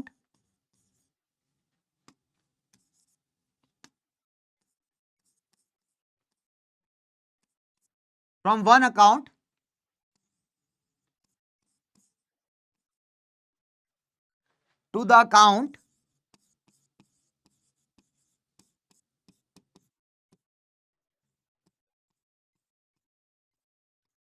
is whose name the check is issued, ठीक है। आप NCERT वाला भी exact definition लिख सकते हो, मैंने आपका एक बेसिक डेफिनेशन लिख दिया है यहाँ पे, ठीक है। तो चेक क्या, एक पेपर इंस्ट्रक्टिंग द बैंक है, तो ये क्या करेगा, एक सर्टेन अमाउंट को पे किया जाएगा एक अकाउंट से दूसरे अकाउंट में जिसके नाम पे चेक यहाँ पे इशू किया गया है, ठीक है। फॉर एग्जाम्पल हमने क्या देखा कि अगर मान लीजिए कि चुन्नू लाल, जो हमारे चुन्नू लाल का अकाउंट है ना, चुन्नू लाल के अकाउंट से बैंक क्या करेगी, चुन्नू लाल के अकाउंट से बैंक क्या करेगी बेटा, ठीक है। बैंक क्या करेगा, जैसे इसने चेक दिया तो यहाँ पे 1.25 लाख 1.25 लाख इसके अकाउंट से क्या हो जाएंगे, डेबिट हो जाएंगे, डेबिट मतलब कट जाएंगे, ठीक है। और जो आईफोन सेलर है, जो आपका आईफोन बेच रहा है ना, आईफोन सेलर है, इसके अकाउंट में यहाँ पे डेबिट मतलब ये माइनस हो जाना, ठीक है, डेबिट मतलब ये माइनस हो जाएंगे इतने, ठीक है। और इसके अकाउंट में आके प्लस हो जाएंगे 1.25 लाख, ठीक है, यानी क्रेडिट हो जाएंगे, ठीक है। तो यहाँ पे बैंक क्या करेगी, बैंक सिंपल सी बात है, जब यहाँ पे चुन्नू लाल चेक इशू करेगा, ठीक है, जब चेक इशू करेगा तो बैंक क्या करेगी, बैंक इसके अकाउंट से 1.25 लाख रुपए को डेबिट करेगी और काट लेगी और इसके अकाउंट में जो आईफोन सेलर है जाके क्रेडिट कर देगी। तो यही काम होता है आपके चेक का, ठीक है, कि जो एक के अकाउंट से काटे जाएंगे और जिसके नाम पे चेक इशू किया गया उसके अकाउंट में जोड़ दिए जाएंगे पैसे, ठीक है। डन। तो ये क्या है, एक तरीके से फॉर्म ऑफ मनी है, ठीक है प्यारे दोस्तों। आगे बात करते हैं ना। अच्छा, अब आता है loan activities of the bank. अब देखो बहुत सिंपल है, आइए बात करते हैं इसको, समझते हैं एक और एग्जांपल हमारे चुन्नू लाल के एग्जांपल से। अब क्या हुआ कि चुन्नू लाल की जो क्यूटी थी वो चुन्नू लाल के चपत लगा के भाग गई, है ना। दोनों केस में पॉसिबल है, ये भी हो सकता था कि चुन्नू लाल क्यूटी के चपत लगा के भाग जाते, पर चुन्नू लाल की जो क्यूटी थी वो थोड़ा सा उनके चपत लगा के भाग गई। बाद में जो है उसने कहा कह रहे नहीं नहीं शादी नहीं कर सकते आपसे, पिताजी नहीं मान रहे हमारे। अभी क्या इन्होंने बहुत पैसा खर्च कर दिया, सब पैसा अपना खर्च कर डाला। अब क्या हुआ कि चुन्नू लाल की हालत इतनी खराब हो गई कि भैया इनको बैंक से लोन लेना पड़ गया यार, ठीक है। आपने सुना है बैंक कई बार कई सारी चीजों को लोन देती है, चुन्नू लाल, है ना। तो चुन्नू लाल की हालत इतनी खराब कर दी, now he needs a loan. इसको क्या चाहिए, इसको लोन चाहिए, इनकी क्यूटी इन पे चपत लगा के भाग गई, बहुत खतरनाक वाली, बेचारा बर्बाद हो गया, इसका डिपॉजिट डिपॉजिट सब खत्म, पैसा सब खत्म बैंक का, ठीक। अब इसको क्या चाहिए, बैंक को चुन्नू लाल बैंक से इसको लोन चाहिए, ठीक है, ताकि अपने दोबारा से ठीक ठाक अपनी सिचुएशन को ठीक ठाक कर पाए। अब क्या होता है आपको पता है, जो बैंक होती है ना, बैंक बड़ी इंटरेस्टिंग चीज है, ठीक है। आपको क्या लगता है बैंक अपने कर्मचारियों को सैलरी कहां से देती होगी, अपना खर्चा कहां से निकालती होगी, है ना। तो बहुत सिंपल है यार, ऐसा कोई दिक्कत वाली बात नहीं है, बैंक आप जितना सोचते हो ना उससे ज्यादा पैसा कमाती है, ठीक है। आइए देखते हैं बैंक कैसे पैसा कमाती है। देखिए बहुत सिंपल है, इसको हम कहते हैं loan activity of the bank. आप एक कॉन्सेप्ट समझ लेंगे आपको बिल्कुल बड़ी आसानी समझ में आ जाएगा, ठीक है, loan activity of the bank. अब क्या है कि बैंक कैसा पैसा कमाती है, देखो बहुत सिंपल है। मान लीजिए फॉर एग्जाम्पल कि चुन्नू लाल ने एक लोन चाहिए इसको, इसने क्या किया, डिमांड्स अ लोन, ठीक है, डिमांड्स, ये क्या किया, फॉर एग्जाम्पल इसने कहा कि भैया मुझे 5 लाख रुपए का पर्सनल लोन चाहिए, किससे, बैंक से, ठीक है। 5 लाख रुपीस का लोन। देखिए लोन अलग अलग तरीके के होते हैं, होम लोन होता है, कार लोन होता है, बिजनेस लोन होता है, हाउस लोन होता है, इसमें पर्सनल लोन होता है अपने पर्सनल यूजेज के लिए, ठीक है, तो काफी महंगा होता है, उस पर रेट ऑफ इंटरेस्ट हाई होता है। अब बहुत सिंपल सी बात है, तो यहां पे आपको याद है कि बहुत सिंपल सी बात है बच्चे, कि बैंक जो है जब लोग उसके यहाँ पैसा डिपॉजिट करने आते हैं तो बैंक क्या करती है, उस पर कुछ इंटरेस्ट देती है। जैसे चुन्नू लाल को इंटरेस्ट मिलता था, है ना, मान लीजिए चुन्नू लाल को जो इंटरेस्ट मिलता था वो करीब 5% था, ठीक है, तो चुन्नू लाल को जो इंटरेस्ट मिलता था वो करीब 5% था। लेकिन अब चुन्नू लाल के पैसे तो खत्म हो रहे हैं, तो चुन्नू लाल ने क्या कहा, बैंक से कहा, काम करिए आप मुझे 5 लाख का लोन दे दीजिए। तो बैंक ने क्या किया, बैंक ने इसको लोन दे दिया, ठीक है, बैंक ने गेव लोन, बैंक ने क्या किया, लोन इसको दे दिया, डन, गेव लोन, ठीक है, डन, सॉर्टेड। तो बैंक ने इसको लोन दे दिया, बट जो इंटरेस्ट रेट था यहां पे, इंटरेस्ट रेट जो बैंक ने लिया चुन्नू लाल से, वो कितना था, 15%। Just imagine guys, 15%। तो 15% के इंटरेस्ट रेट पे जो है बैंक ने क्या किया, चुन्नू लाल को लोन दे दिया। अभी चुन्नू लाल का पैसा खत्म होता जा रहा था सब, है ना, तो एज अ रिजल्ट चुन्नू लाल की सिक्योरिटी थी, मैंने बताया ना, चपत लगा के भाग गई, तो एज अ रिजल्ट चुन्नू लाल को अपनी सिचुएशन ठीक करने के लिए लोन चाहिए था, इसने 5 लाख रुपए का लोन ले लिया।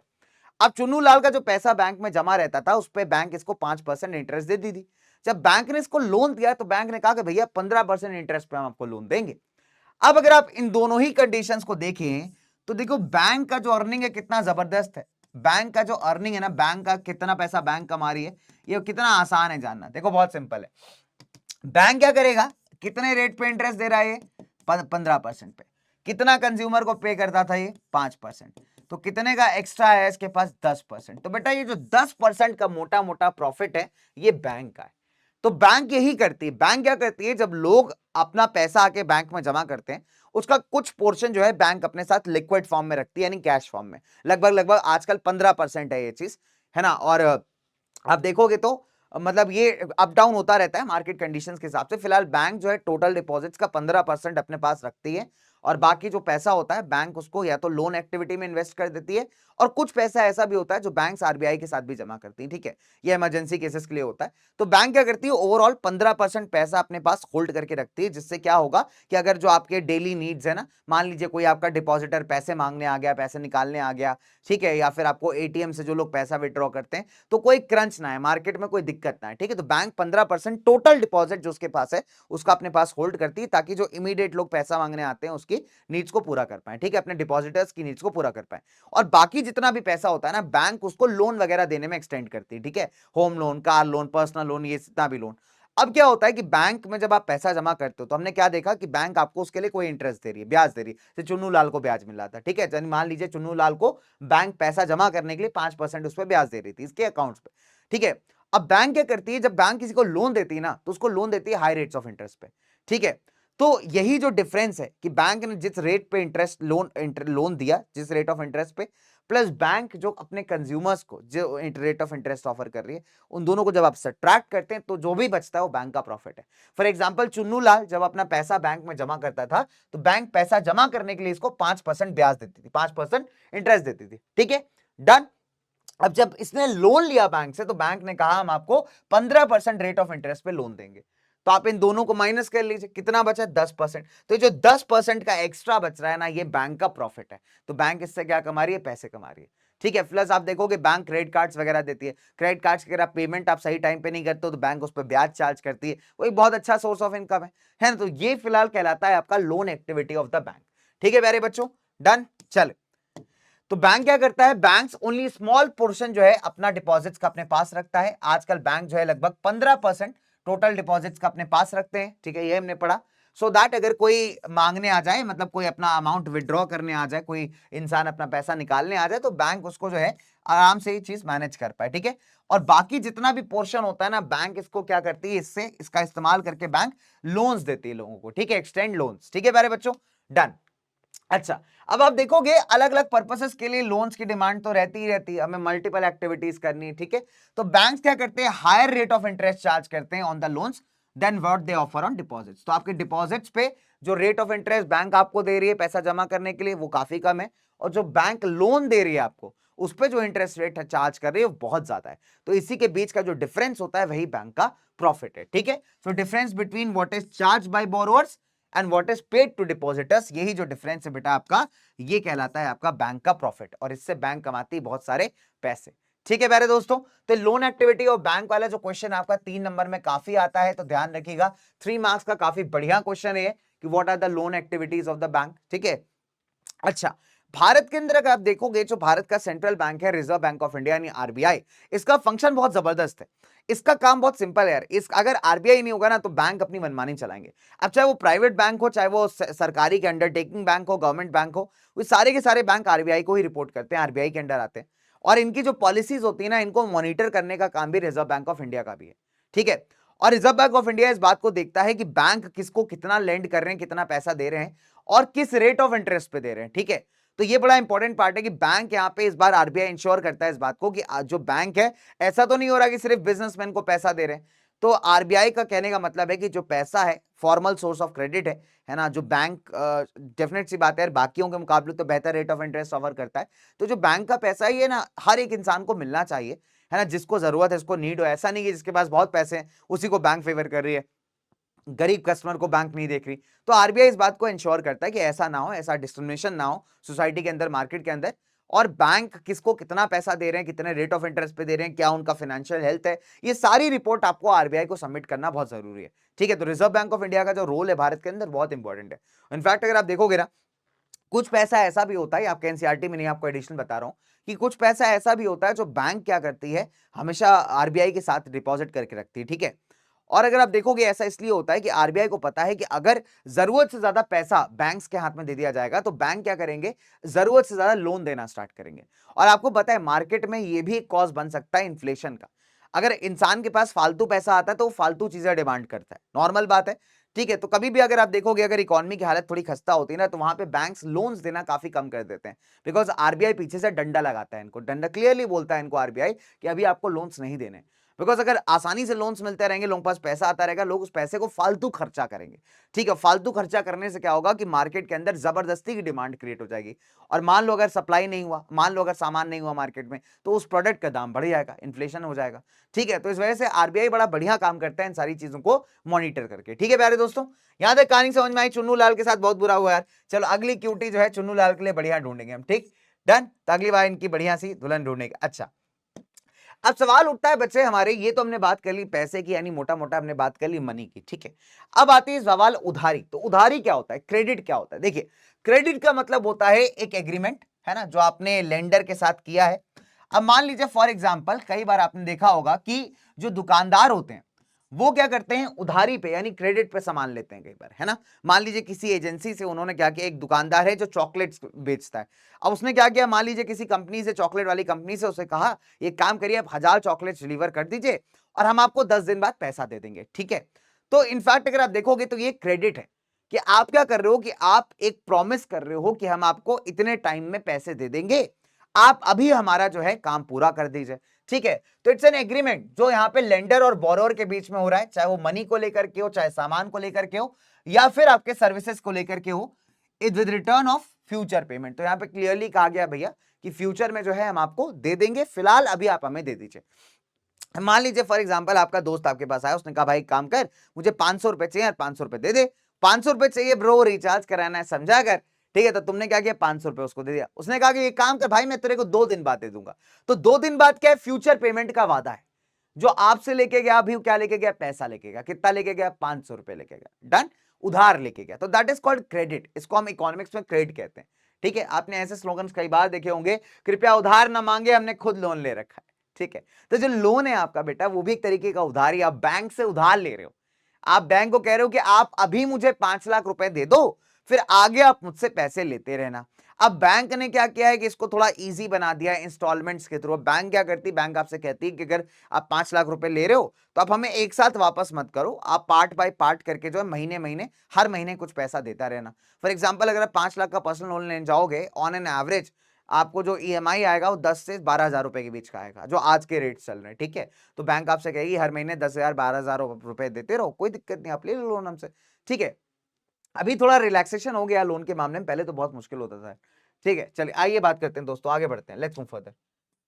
ठीक है, अब यहां पे ना 2 तरीके की देखो क्रेडिट सिचुएशंस है, इससे हमें बहुत कुछ समझने को मिलेगा कि क्रेडिट जो है किस तरीके से उधारी यहां पे वर्क करती है। ठीक है, डन, चलिए तो सारे बच्चे इस पूरी केस स्टडी को ध्यान से देखेंगे, इससे क्वेश्चन बहुत आता है।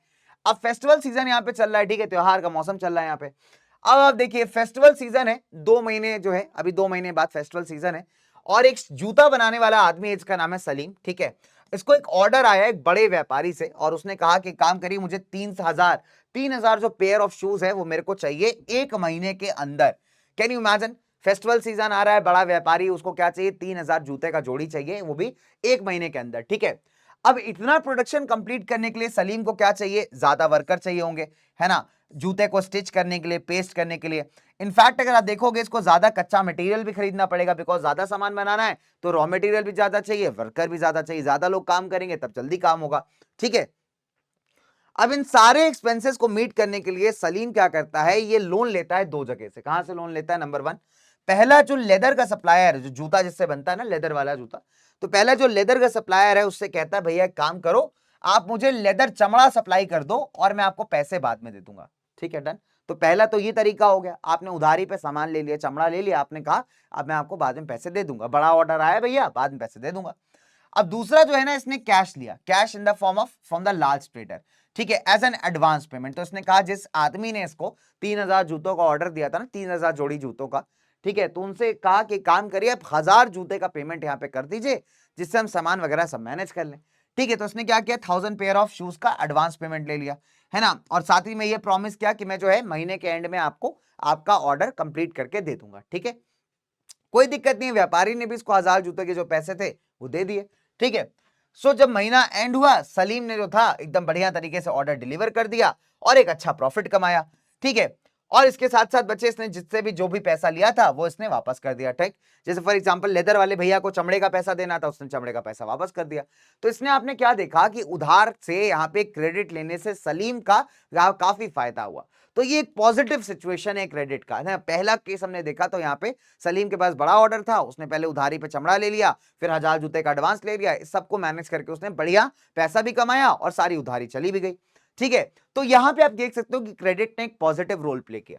अब आइए एक और सिचुएशन डेवलप करते हैं, यहाँ पे सपना की प्रॉब्लम। देखिए सपना की क्या दिक्कत है, क्या प्रॉब्लम है। सपना एक छोटी किसान है ना, जो ग्राउंडनट यानी मूंगफली उगाती है अपनी 3 एकड़ की जमीन पे। तो उसके पास कितनी एकड़ की लैंड है बेटा, इसके पास 3 एकड़ की लैंड है, 3 एकड़ की जमीन है। इस पे ये क्या करती है, इस पे ये मूंगफली उगाती है, ग्राउंडनट उगाती है, ठीक है।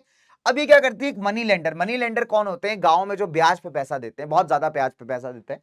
तो ये क्या करती है, मनी लेंडर से यहाँ पे अपना एक्सपेंस मीट करने के लिए, कल्टीवेशन करने के लिए क्या लेती है बेटा, ये लेती है पैसा उधार, ठीक है। उसको उम्मीद थी कि जिसका हार्वेस्ट है वो अच्छा होगा, उससे ये लोन को वापस कर देगी। अब क्या होता है, मान लीजिए कि जो है जब ये इसका अनाज उग रहा होता है ना, तब इसमें क्या होता है, कीड़े लग जाते हैं। अब कीड़े लगने से क्या हो गया बेटा, इसका क्रॉप फेल हो गया, क्रॉप खराब हो गया। अब सोचो, इसने तो ये सोच के उधार लिया था कि उधारी ले लेंगे, हमारा क्रॉप अच्छा हो जाएगा, उसको बेच के जो पैसे आएंगे उधारी चुका देंगे, लेकिन क्रॉप यहाँ पे खराब हो गया, अब पैसे तो है नहीं। अब क्या किया जाए। अब सपना नो डाउट अपने क्रॉप्स में जो है एक्सपेंसिव पेस्टिसाइड वगैरह सब डालती है, बट इससे कुछ खास फर्क नहीं पड़ता। अब बेचारी ये क्या है बेटा, पैसे वापस ही नहीं कर पाएगी मनी लेंडर का, और इसका जो जो डेप्ट है ना आपका, वो बढ़ता जाता है, बिकॉज मनी लेंडर क्या कर रहा है, बहुत ज्यादा ब्याज ले रहा है। हो सकता है 35% 40% ब्याज ले रहा हो, तो 100 रुपए पे आपको 40 रुपए एक्स्ट्रा देने पड़ रहे हैं। अपने आप में कितना बड़ा टफ टास्क है। अब बेचारी का ब्याज क्या है, बढ़ता जा रहा है, जितना ये नहीं दे पाएगी, जितना देर लगाएगी, उतना ब्याज बढ़ता जाएगा, उतना अमाउंट बढ़ता जाएगा, ठीक है। अब क्या होता है कि नेक्स्ट ईयर तक जो है इसका अमाउंट बहुत बढ़ गया। अब अगले साल सपना जो है दोबारा से एक लोन लेती है कल्टीवेशन करने के लिए। इस बार क्रॉप जो है बहुत ठीक ठाक हुआ, प्रोडक्शन बहुत ज्यादा तो नहीं हुई, बट जो इसकी अर्निंग्स है वो इतनी सफिशिएंट नहीं है कि जिससे ये अपना पुराना लोन चुका पाए। अब इसके पास ना, आप देखो इसके पास कर्जा हो गया, इसके पास क्या हो गया, डेप्ट हो गया, डन। अब मान लीजिए क्या है, फॉर एग्जांपल आपने कहीं से 5 लाख रुपए का लोन लिया। अब आपको उम्मीद थी कि आप जो है इस लोन को चुका दोगे, टाइम रहता है, लेकिन आपको किसी कारणवश आपका जो काम धंधा था सब बेकार हो गया। तो 5 लाख रुपए का जो लोन है वो तो वैसे का वैसे बढ़ता जा रहा है, प्लस आप जो है अगली बार कुछ काम धंधा स्टार्ट करते हो तो उसमें बहुत ज्यादा प्रॉफिट नहीं हुआ। तो अभी क्या है कि आपके पास एक नया लोन भी आ गया और आपका पुराना लोन भी वैसे का वैसा है। तो आप क्या, आप कर्जे में डूब गए। इसको कहते हैं डेप्ट ट्रैप, यानी एक ऐसा सिचुएशन जब आप कर्जे से बाहर ही नहीं आ पा रहे हो, जो सपना के केस में हो रहा है, ठीक है। दिस इज कॉल्ड एज डेप्ट ट्रैप। इसको आप क्या कहते हैं बेटा, इसको हम लोग कहते हैं डेप्ट ट्रैप, ठीक है। तो ये क्या है, यहाँ पे एक डेप्ट ट्रैप क्रिएट हो गया। डेप्ट ट्रैप का मतलब क्या होता है, ध्यान दीजिएगा। क्या हो रहा है इसको,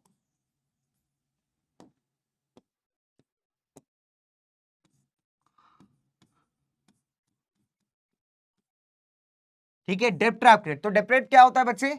a situation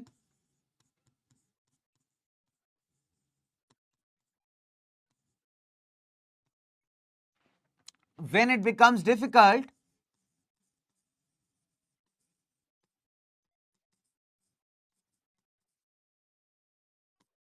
to come out of debt.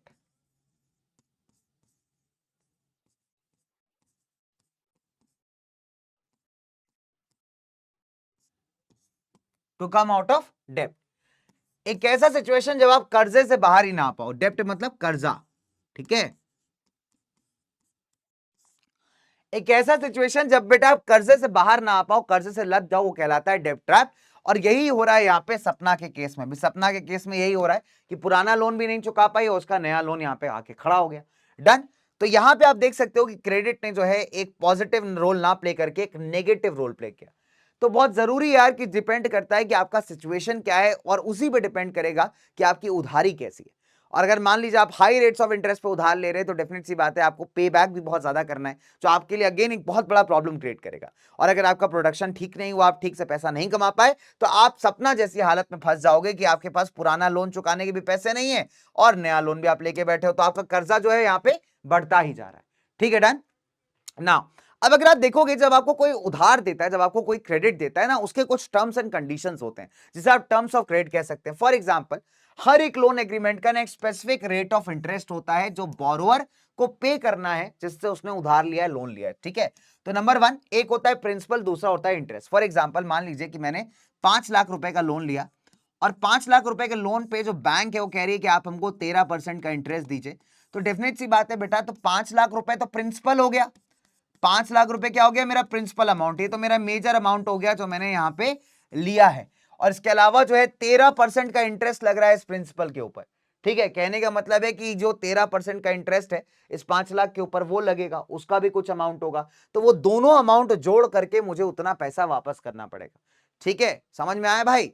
चलिए, तो वैसे ही अगर आप देखोगे तो टर्म्स ऑफ क्रेडिट में क्लियर लिखा होता है कि आपको एक सर्टेन रेट ऑफ इंटरेस्ट पे करना है उस लोन के ऊपर जो आपने लिया हुआ है। ठीक है, इसके अलावा कई बार लेंडर्स ना कोलैटरल की डिमांड करते हैं। कोलैटरल क्या है बेटा? एक तरीके से जमानत है, सिक्योरिटी है। ठीक है, मान लीजिए आपने 30-35 लाख रुपए का लोन ले लिया। अब यार आप बैंक कैसे इस बात को माने कि आप वो लोन पूरा कर पाओगे? तो कई बार क्या होता है कि लोगों ने मान लीजिए होम लोन लिया, ठीक है, जब तक आपका लोन नहीं चुक जाता आपके कागज जो है बढ़िया बैंक के पास जमा है, तो बैंक इसको एज अ सिक्योरिटी रख रही है कि मान लीजिए कल आप लोन नहीं आप दे पाए, कल आप भाग गए, तो बैंक आपका घर बेच के निकाल लेगी लोन। क्या दिक्कत है? सिंपल है भैया, आपका घर बेचे, घर बेच के लोन निकाल लेगी। तो कोलैटरल कोई भी चीज हो सकती है जिसको बेच करके जो आपका लेंडर है जिसने आपको लोन दिया है वो अपना पैसा रिकवर कर पाएगा। आपके घर के पेपर हो, आपकी गाड़ी के पेपर हो, आपके जेवर हो, आपकी ज्वेलरी वगैरह हो, या आपका पैसा अगर कोई डिपॉजिटेड है बैंक के साथ वो हो, तो इसको किसी को भी आप as a security, as a जमानत रख सकते हो अपने लेंडर के पास जो आपको लोन दे रहा है। और अगर आप लोन नहीं वापस कर पाए टाइम रहते तो ये बेच करके उस सामान को अपना पैसा रिकवर कर लेगा। यही आपका कोलैटरल है। ठीक है प्यारे बच्चों, डन बच्चे? तो कोलैटरल क्या है? जमानत, सिक्योरिटी, एक ऐसा एसेट है जिसको बोरोवर ओन करता है। लैंड हो गई, जमीन हो गई, बिल्डिंग हो गए, है ना, गाय भैंस हो गई आपकी, बैंक के साथ आपका कोई डिपॉजिट है वो हो गया। तो ये ना एज अ गारंटी इस्तेमाल किया जाता है कि लेंडर को जब आप लोन ले रहे हो कि भैया अगर मैं नहीं पे कर पाया लोन तो आप इसको बेच करके अपने पैसे रिकवर कर लेना। तो अगर बोरोवर फेल कर देता है रीपे करने के लिए लोन, तो लेंडर के पास पूरा अधिकार है कि इसको बेच करके यहां पे पैसा रिकवर कर लिया जाए। ठीक है, डन बच्चों? चलिए, और इनफैक्ट अगर आप देखेंगे इन्हीं सबको मिलाकर के बनते हैं टर्म्स ऑफ क्रेडिट। तो टर्म्स ऑफ क्रेडिट में क्या क्या चीजें हैं इंपॉर्टेंट, क्या क्या चीजें बच्चे? जब कभी भी आप टर्म्स ऑफ क्रेडिट की बात करें, 1 मार्क का क्वेश्चन है, ध्यान दीजिएगा, बहुत बारे क्वेश्चन आता है, 1 मार्क वाला क्वेश्चन है। ठीक है, तो टर्म्स ऑफ क्रेडिट के अंदर क्या क्या आ जाता है? आपका इंटरेस्ट रेट आ जाता है ना, कितना ब्याज पे आपने किसी को लोन दिया है, पैसा दिया है, आपका इंटरेस्ट रेट हो गया, है ना। इसके बाद आपका कोलैटरल हो गया कि किस सामान, कितना सामान जो है बेटा आपने यहाँ पे जमा किया as a security, as a जमानत। आपके डॉक्यूमेंटेशन हो गए, डॉक्यूमेंट रिक्वायरमेंट या डॉक्यूमेंटेशन कह लीजिए, क्या क्या कागजात लगेंगे आपके, पैन कार्ड, आधार कार्ड, है ना, सैलरी स्लिप, ऐसा बहुत सारा होता है। कभी आप लोन लेने जाइए, पर्सनल लोन, मैं आपको बताता हूँ क्या क्या डॉक्यूमेंट लगते हैं। ठीक है, पर्सनल लोन अगर आप कभी लेने जा रहे हो, आप मान लीजिए कहीं जॉब कर रहे हैं, आपको पर्सनल लोन चाहिए किसी रीजन से, या कार लोन वगैरह चाहिए, ठीक है, तो यहाँ पे पता है क्या क्या लगता है कि आपका पैन कार्ड, आधार कार्ड के बाद आप जिस कंपनी में काम कर रहे हैं वहाँ का आपका प्रूफ लगता है, आपका एड्रेस प्रूफ जहां पर रहते हैं, आपके सैलरी स्लिप्स, कितना सैलरी आपका आता है, आपके बैंक अकाउंट का स्टेटमेंट लगता है 6 महीने का मिनिमम, ठीक है, इसके बाद आपकी फोटोग्राफ लगती है, ठीक है, तो ये सारी चीजें लगती हैं। अगर आप, कई बार ऐसा भी होता है कुछ और बड़े लोन्स वगैरह होते हैं बिजनेस वगैरह, तो उसमें ITR वगैरह भी लगती है, ठीक है, तो ये अलग अलग डॉक्यूमेंट्स है जो आपको लोन लेते टाइम चाहिए होते हैं, ठीक है प्यारे बच्चों, अगर आप बैंक वगैरह से या किसी प्रॉपर जगह से लोन ले रहे हो, ठीक है। नाउ ये डॉक्यूमेंट्स वेरी कर सकते हैं डिपेंडिंग अपॉन आप कहां से लोन ले रहे हैं और किसको लोन दिया जा रहा है, ठीक है। और सबसे इंपॉर्टेंट डॉक्यूमेंटेशन और मोड ऑफ रीपेमेंट, यानी आप पैसा वापस कैसे करोगे, मोड ऑफ रीपेमेंट। जैसे कभी आप बैंक से लोन लेते हो ना बेटा, तो बैंक क्या करता है कि आपकी ना हर मंथ का एक अमाउंट है जो बैंक आपसे काटेगा आपके अकाउंट से, इसको आप EMI कहते हैं, इक्वेटेड मंथली इंस्टॉलमेंट, है ना। तो हर महीने आपके अकाउंट से कुछ पैसा बैंक काटेगी। इसके लिए बैंक क्या करती है, ऑटो डेबिट का फैसिलिटी होता है, मतलब अपने आप बैंक सेटअप कर देता है उसको, और उसके थ्रू आप पैसा बैंक को दे सकते हो, ठीक है डन। और भी कई तरीके हैं पैसे वापस करने की। तो मोड ऑफ रीपेमेंट, ये सारी चीजें हैं जो मिला के देती हैं आपको टर्म्स ऑफ क्रेडिट। टर्म्स मतलब किन शर्तों पे जो है आपको पैसा दिया जा रहा है, ठीक है, वो सारी चीजें कहलाती हैं आपकी terms of credit. Interest rate क्या है, कोलैटरल क्या है, डॉक्यूमेंटेशन क्या है, कैसे पैसा वापस करोगे, ये सारी चीजें इस टर्म्स ऑफ क्रेडिट का हिस्सा है। डन, चलिए, तो यहां तक कहानी तो बात समझ में आ गई। आइए एक डॉगेज सवाल करते हैं, बहुत बढ़िया क्वेश्चन है, आपके एनसीईआरटी का ये, तो मैंने सोचा कि आइए क्वेश्चन करते हैं। तो डॉगेश हमारा दोस्त, और डॉगेश लेकर के आया है आपके लिए एक डॉगेश सवाल, ठीक है। तो डॉगेश सवाल में क्या है ये हम लोग पढ़ेंगे यहाँ पे फटाफट से। Let's have a quick overview of the Dogesh सवाल, ठीक है। चलिए, तो आइए बच्चों बात करते हैं फटाफट से। नाउ अगर आप देखेंगे तो डॉगेश सवाल क्या कहता है आपसे कि एक होम लोन है, एक हाउस लोन है, ठीक है। मेघा ने 5 लाख रुपए का जो है बैंक से लोन लिया अपना घर परचेज करने के लिए। रेट ऑफ इंटरेस्ट इस पे 12% है, और लोन को 10 साल में आपको रीपे करना है इंस्टॉलमेंट वाइज, है ना, हर महीने कुछ पैसा कटेगा, ठीक है। मेघा को अपने बैंक को कई सारे डॉक्यूमेंट सबमिट करने पड़े, है ना, उसके एम्प्लॉयमेंट डॉक्यूमेंट्स, उसकी सैलरी स्लिप, जिससे पहले कि बैंक उसको लोन देने के लिए तैयार हो, ठीक है। बैंक ने जो है घर के पेपरों को एज कोलैटरल रखा हो कि अगर मेघा पैसे वापस नहीं कर पाई तो बैंक जो है घर के पेपर बेच के पैसा रिकवर कर लेगा, ठीक है डन। चलिए, अब लोन अमाउंट कितना है आइए लिखते हैं। लोन अमाउंट कितना है, 5 लाख रुपए है। अब ये मेघा 5 लाख में कौन सा घर बनवा रही है, तो मेघा ही बता सकती है। ड्यूरेशन ऑफ द लोन कितना है, कितने टर्म्स के लिए लोन लिया हुआ है, 10 सालों के लिए, 10 इयर्स के लिए, ठीक है। डॉक्यूमेंट रिक्वायर्ड्स क्या क्या थे यहाँ पे, एम्प्लॉयमेंट रिकॉर्ड्स हो गए, है ना, कि कहाँ काम करती है, कितना काम करती है, एम्प्लॉयमेंट रिकॉर्ड हो गया, सैलरी स्लिप्स हो गई, एम्प्लॉयमेंट रिकॉर्ड हो गया, है ना, कि कहाँ काम करती है, क्या काम करती है, डन। सैलरी वगैरह हो गई, सैलरी स्लिप्स वगैरह हो गई, आप यहाँ लिख सकते हो, ठीक है डन। एम्प्लॉयमेंट रिकॉर्ड्स हो गए, सैलरी प्रूफ हो गया, सैलरी स्लिप जिसको आप कहते हो। इंटरेस्ट रेट कितना है बेटा यहाँ पे, 12%, ठीक है। इंटरेस्ट रेट कितना है यहाँ पे, 12% पर एनम, ये इंटरेस्ट रेट है इसका, ठीक है। और मोड ऑफ रीपेमेंट क्या है, EMI है, दैट इज मंथली इंस्टॉलमेंट्स के फॉर्म में पैसा कटेगा। और कोलैटरल के घर में फॉर्म में क्या लिखा हुआ है हमने यहाँ पे, हाउस पेपर्स, ठीक है, यानी घर के पेपर्स, घर के जितने भी पेपर्स हैं बैंक ने यहाँ पे एज अ कोलैटरल लिख लिया, ठीक है, रख लिया है। तो ये सारी चीजें आपको एक क्वेश्चन दे सकता है, अच्छा क्वेश्चन है यार, बढ़िया कॉम्पिटेंसी बेस्ड क्वेश्चन बन सकता है यहाँ से, कि आपको इस तरीके का कंडीशन दे देगा और आपसे कहेगा फिल करिए, ठीक है। तो हमने सारी चीजें यहाँ पे देख ली, लोन कितना है, रेट ऑफ इंटरेस्ट कितना है, कितने समय के लिए, क्या क्या डॉक्यूमेंट थे, कैसे पे करना है आपको, EMI के मोड में पे करना है, और सबसे इंपॉर्टेंट बेटा यहाँ पे कोलैटरल में क्या रखा है, घर के पेपर। तो अगर मेघा यहाँ पैसे वापस नहीं कर पाई तो ये सारी चीजों को बेच करके बैंक जो है इसको रिकवर कर लेगा बड़ी आसानी से, ठीक है। चलिए, तो एक बढ़िया बढ़िया टॉपिक था जिससे आप देख सकते हो कि भाई किस तरीके से यहाँ पे चीजों को कैरी आउट किया जाता है, ठीक है। चलिए, अब जल्दी से हम लोग थोड़ा सा आगे बढ़ते हैं, लेट्स मूव फर्दर। और बच्चों हम लोग बात करेंगे वैरायटी ऑफ क्रेडिट अरेंजमेंट्स क्या, इसमें केस स्टडीज बहुत ज्यादा है चैप्टर के अंदर, तो हम लोग एक केस स्टडी पे थोड़ा ध्यान देते हैं यहाँ पे। नंबर 1, अब एक गांव का एग्जांपल इन्होंने लिया है। मान लीजिए रोहित और रंजन जो है, इन्होंने अभी अभी जो है टर्म्स ऑफ क्रेडिट के बारे में पढ़ के खत्म किया था, और इनको बड़ी ईगरनेस हो रही है कि यार कि क्या किस तरीके से लोगों को क्रेडिट मिलता है, कैसे कैसे लोगों को उधारी मिलती है, ठीक है। तो इन्होंने क्या किया कि कौन लोग हैं जो क्रेडिट देते हैं, उधारी देते हैं, कौन लोग हैं जो उधार लेते हैं, टर्म्स ऑफ क्रेडिट क्या होते हैं। तो इन्होंने सोचा एक काम करते हैं, अपने गांव के अंदर कुछ लोगों से बातचीत करते हैं, ठीक है। तो क्या होता है, 15 November 2019 we headed directly for the fields, यानी खेत जहां पे मैक्सिमम फार्मर्स और मजदूर वगैरह काम कर रहे हैं, एंड जो फील्ड्स हैं उनमें अभी आलू की खेती हो रही है। पहले श्यामल से मिलते हैं। श्यामल एक छोटा किसान है सोनपुर के अंदर, है ना, जो कि एक छोटा सा गांव है जहां पे इरिगेशन के काफी बढ़िया साधन उपलब्ध है, ठीक है डन। इरिगेशन मतलब जहां पे आप खेतों को पानी वगैरह दे सकते हो, तो वो चीज यहाँ पे फैसिलिटी अवेलेबल है, ठीक है। तो आइए शामल से हम लोग भी मिलते हैं, ठीक है। लेट्स टॉक अबाउट शामल। तो शामल से हमने क्या सीखा, आइए देखते हैं शामल से हम क्या सीखेंगे। नंबर 1, शामल बताता है कि हर सीजन में इसको लोन चाहिए होता है अपनी 1.5 एकड़ की जमीन को हार्वेस्ट करने के लिए। 1.5 एकड़ की जमीन है भाई, ठीक है, 1.5 एकड़ यानी 1.5 एकड़ का जो जमीन है शामल के पास, इसको प्रॉपरली इस पे खेती बाड़ी करने के लिए इसको लोन चाहिए हर सीजन में। कुछ सालों पहले तक ये लोन जो है बड़ी आसानी से जो गांव का मनी लेंडर है उससे बोरो कर लिया करता था eight interest rate of 5 per month, 5% per month, मतलब 60% पर एनम, जो कि बेटा बहुत ज्यादा होता है, आप सोच भी सकते हो, बहुत ज्यादा रेट ऑफ इंटरेस्ट है। पहले शामिल क्या करता था, मनी लेंडर से ये ले लेता था। अब क्या है कि पिछले कुछ सालों से शामिल जो है एक एग्रीकल्चरल ट्रेडर है, व्यापारी है, उससे यहां पे लोन लेता है eight 3% per month. 3% per month का मतलब हुआ यहाँ पे 36% पर एनम, ठीक है। पर एनम मतलब एक साल का 36% रेट ऑफ इंटरेस्ट। तो देखो कितना ज्यादा डिफरेंस आ गया, कहां 60% और कहां 36%, तो अभी रेट ऑफ इंटरेस्ट कितना कम हो गया है ना। नाउ अब अगर आप देखेंगे at the beginning of the cropping season, जब पौधा लगाने की बात आती है, उस टाइम पे जो ट्रेडर है, ये जितने भी फार्म इनपुट्स होते हैं ना, फार्म इनपुट्स मतलब जितने भी आपका फर्टिलाइजर वगैरह है, ये सब चीजों को ये उधारी पे दे देता है, किसको, शामल को।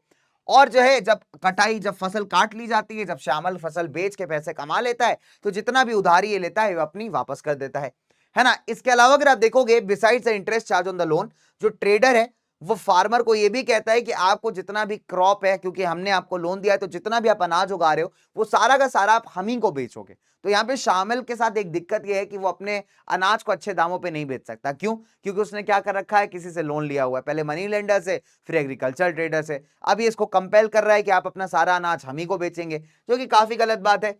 इस वजह से इससे क्या होता है कि जो आपका ट्रेडर है उस बात को इंश्योर कर पाता है कि जितना भी पैसा है वो प्रॉपर तरीके से जो है इसको रिसीव हो जाए, ठीक है। जो व्यापारी उसने क्या किया, शामल को उधार दिया, पैसा उधार दिया, प्लस इसके अलावा जितना भी आपके खेतों में जरूरत की चीजें हैं उसको उधारी पे दिया, तो ताकि जब शामल जो है जब अपना हार्वेस्ट करेगा तो पहले बात तो पैसा पे करेगा वापस, प्लस अपना ये भी, इसने ये भी कहा कि जितना भी शामल अनाज उगाएगा वो सारा का सारा इसी ट्रेडर को बेचेगा, जिससे क्या होगा, ट्रेडर इंश्योर हो जाएगा कि इसका जितना भी पैसा है पूरी तरह रिकवर हो गया, ठीक है। ऑल्सो अगर आप देखोगे जो सामान का जो क्रॉप का प्राइस है वो काफी कम है आफ्टर द हार्वेस्ट, तो ट्रेडर एक अच्छा खासा प्रॉफिट यहाँ पे कमा लेता है। ये क्या करता है, शामिल से सस्ते दामों में यहाँ आलू खरीद करके महंगे दामों में जाकर के बेच देता है, ठीक है। तो अगर आप देखोगे तो यहाँ पे ट्रेडर का फायदा सबसे ज्यादा है और शामिल का भी बहुत बड़ा नुकसान है। नो डाउट शामिल का रेट ऑफ इंटरेस्ट कम हुआ है, लेकिन शामिल यहाँ पे बाउंडेड है कि अपना आलू का जो अनाज है वो सिर्फ और सिर्फ जाके किसको बेचेगा, अपने ट्रेडर को, एग्रीकल्चर ट्रेडर को, ठीक है। अगर ये ऐसा नहीं होता, अगर बैंक इसको सस्ते दामों पे इंटरेस्ट दे देती, सस्ते दामों पे लोन दे देती, ठीक है, तो फिर शामिल के पास और ज्यादा बेहतर ऑप्शन होता मार्केट में जाके अच्छे दामों पे अपने सामान को बेचने का और ज्यादा अच्छे पैसे कमाने का। तो ये जो आपने देखा ना अभी यहाँ पे, मनी लेंडर से लोन लेना या ट्रेडर से लोन लेना या दोस्तों से, रिश्तेदारों से लोन लेना, इसको हम कहते हैं इनफॉर्मल सोर्सेज ऑफ क्रेडिट। क्या बोलते हैं इसको इकोनॉमिक्स के अंदर हम लोग, इनफॉर्मल सोर्सेज ऑफ क्रेडिट। और वही जब आप कभी बैंक से या किसी कोऑपरेटिव से जाके लोन लेते हो, है ना, उसको हम कहते हैं फॉर्मल सोर्सेज ऑफ क्रेडिट। हालांकि एक शॉकिंग न्यूज ये है बच्चे अपने लिए कि भारत में ऐसे सोर्सेज से लोन लेना ज्यादा आसान है कंपेयर टू बैंक वगैरह से लेने में, ठीक है। तो as a result informal sources का थोड़ा ज्यादा रौला है इंडिया के अंदर, ठीक है, डन। चलिए शामिल के बाद आइए बात करते हैं अरुण से। अरुण जो है ये फार्म पे यानी खेतों पे काम करने वाले एक मजदूर का काम देख रेख कर रहा है, सुपरवाइज कर रहा है। अरुण के पास 7 एकड़ की जमीन है, तो आप देख सकते हो अरुण के पास जो जमीन है वो भी काफी ज्यादा है, ठीक है। तो अगर मैं अरुण की बात करूं तो अरुण के पास जो है बेटा यहाँ पे कितनी जमीन है, अरुण के पास यहाँ पे 7 एकड़ का जमीन है, 7 एकड़ लैंड है यहाँ पे, ठीक है, जो कि अपने आप में काफी अच्छा साइज है। He is one of the few person in Sonpur जो कि बैंक से लोन लेता है फॉर कल्टीवेशन। अब बैंक इसको जो लोन कितने में देती है, 8.5% per annum. Just imagine guys, interest rate देखो बेटा कितना कम हो गया, इंटरेस्ट कितना है, मात्र 8.5% पर एनम पे पर ईयर के हिसाब से इसको लोन मिल जाता है बैंक से। और शामिल कितने पे ले रहा था, पहले 60 फिर 36, ठीक है।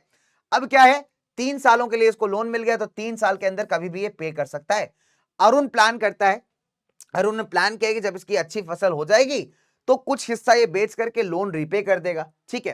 एंड बाकी का जो हिसाब, जब बाकी का जो आलू है, अभी क्या है आलू की फसल हो रही है, तो इसने सोचा है क्या करेंगे हम कि आलू, कुछ आलू का कुछ हिस्सा जो है बेच देंगे, है ना, कुछ आलू बेच देंगे और उससे पैसा आएगा, उससे लोन पे कर देंगे, और कुछ आलू को जो है अभी कोल्ड स्टोरेज में जाके स्टोर कर देगा। कोल्ड स्टोरेज क्या होता है? कोल्ड स्टोरेज एक ऐसा फैसिलिटी है जहां पे आप सब्जियों को स्टोर कर सकते हैं, खासकर आलू प्याज ठंडे के अंदर स्टोर किया जाता है, बहुत ठंडे टेम्परेचर्स में, और जब मार्केट में दाम अच्छा आता है तब इसको किसान निकाल के यहां से बेच सकता है, तो इससे किसान का बहुत अच्छा प्रॉफिट है। तो ये क्या करता है यहाँ पे अरुण, क्या करता है कि थोड़े आलू बेच देता है और बाकी आलू को एक कोल्ड स्टोरेज में जाके जमा कर देता है। अब कोल्ड स्टोरेज वाले क्या करेगा, इसको एक रिसीट देगा, है ना, एक रसीद देगा इसको, है ना, इस रिसीट को एज अ प्रूफ इस्तेमाल करके दोबारा से ये लोन के लिए अप्लाई कर सकता है। ठीक है, तो बैंक जो है ये फैसिलिटी उन फार्मर्स को ऑफर कर रही है जिन्होंने बैंक से क्रॉप लोन लिया है। क्रॉप लोन मतलब अपने क्रॉप्स के लिए उगाने के लिए लोन लिया हुआ है, उनको बैंक ये फैसिलिटी ऑफर कर रही है कि आप अगर कोल्ड स्टोरेज की स्लिप हमें दिखाते हो, प्रूफ दिखाते हो कि आपने अच्छा अनाज उगाया है और कोल्ड स्टोरेज के अंदर आपका अनाज जो है रखा हुआ है प्रॉपर तरीके से, तो इस प्रूफ को देख करके हम आपको थोड़ा और लोन भी दे सकते हैं। तो इससे क्या हुआ, आपने देखा कि अरुण ने बड़ी आसानी से क्रेडिट के माध्यम से अपनी चीजों को यहां पे मैनेज कर लिया। ठीक है, तो अरुण का फायदा भी हो गया, बेनिफिट भी हो गया, प्रॉफिट भी हो गया, साथ ही साथ उसको लोन भी आसानी से मिल गया, और भी कम रेट्स ऑफ इंटरेस्ट पे। तो बैंकों ने जो लोन दिया वो यहां था फॉर्मल सेक्टर ऑफ क्रेडिट, जो आपके अरुण ने लिया वो था फॉर्मल सोर्स से क्रेडिट, और जो श्यामल ने लिया वो था इनफॉर्मल सोर्स से क्रेडिट। अब बात करते हैं रामा की। रामा क्या है, एक नेबरिंग खेत में काम करती है, ये एक लेबर है, ठीक है, इसका खुद का खेत नहीं है।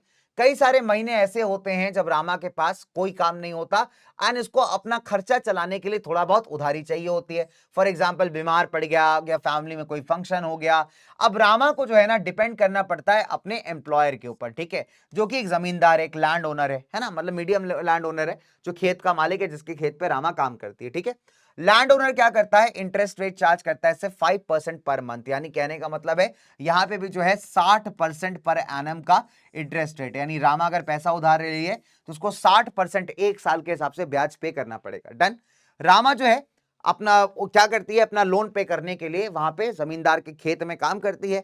Most of the time Rama को हर बार फ्रेश लोन लेना पड़ता है, उसने पुराना चुकाया भी नहीं, उसको नए लोन की जरूरत पड़ जाती है। ठीक है, एट प्रेजेंट इसको कितना पैसा वापस करना है, 5,000 रुपए वापस देने हैं अपने मालिक को जिसके खेत पे काम कर रही है।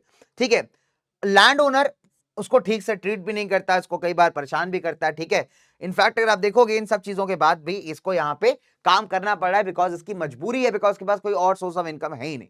ठीक है, तो बस ये यहां पे इसीलिए काम करती है बिकॉज इसको पता है कि जब इसको जरूरत पड़ेगी तो यही जो जमींदार जिसके यहाँ काम कर रही है इसको पैसे दे देगा।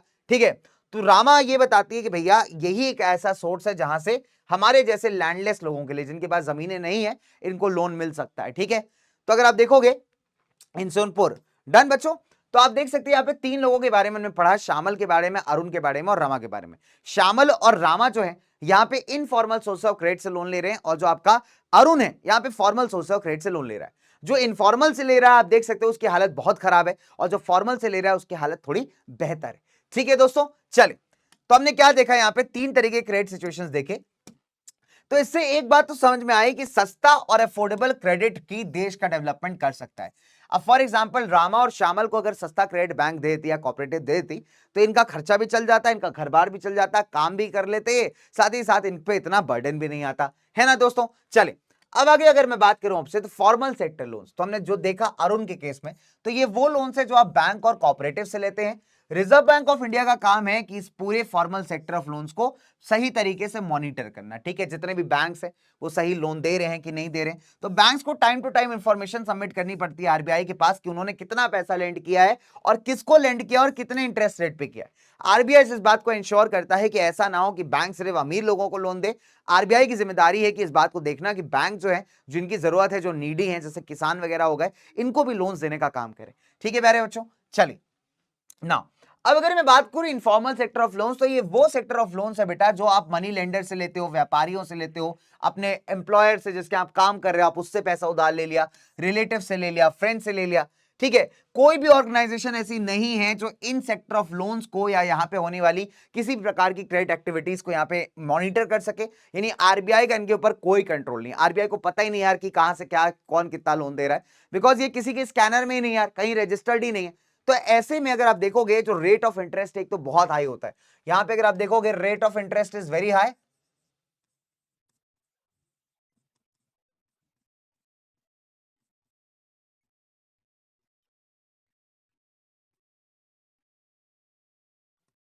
ठीक है, जो रेट ऑफ इंटरेस्ट है वही हाई, बहुत हाई है। साथ ही साथ अगर आप देखोगे तो यहां पे जो आपके लेंडर्स होते हैं ना, जो लोन देने वाले हैं, वो अनफेयर मींस का इस्तेमाल करते हैं अपना पैसा रिकवर करने के लिए। अब अक्सर आपने देखा होगा कि मान लीजिए गांव में कोई आदमी यहाँ लोन वापस नहीं कर पाया, तो क्या करता है, जो जमींदार टाइप का आदमी है, अमीर आदमी जिससे इसने लोन लिया है, वो अपने साथ बहुत सारे लोगों को भेजता है, वो आदमी आकर के मार पिटाई करते हैं, उसको मारते हैं जो लोन नहीं दे पाया। ऐसे बहुत सारे केसेस आपको सुनने में आते होंगे, जो कि एक बहुत गलत चीज है ना, अनफेयर तरीका है। तो हालांकि इस पर रोक लगाने वाला कोई नहीं है, बिकॉज ये कभी स्कैनर में आई नहीं, सरकार के पास इनका कोई रिकॉर्ड है ही नहीं। ठीक है, तो इनफॉर्मल सेक्टर ऑफ क्रेडिट अगर आप देखोगे तो भारत के अंदर बहुत ज्यादा है ना, और जो अगेन एक चिंता का विषय है। अच्छा, अब अगर आप देखोगे एक एक बढ़िया सा पाई चार्ट आपको दिखाता हूं, तो इससे आप समझ पाओगे कि इनफॉर्मल सेक्टर ऑफ क्रेडिट कितना ज्यादा है।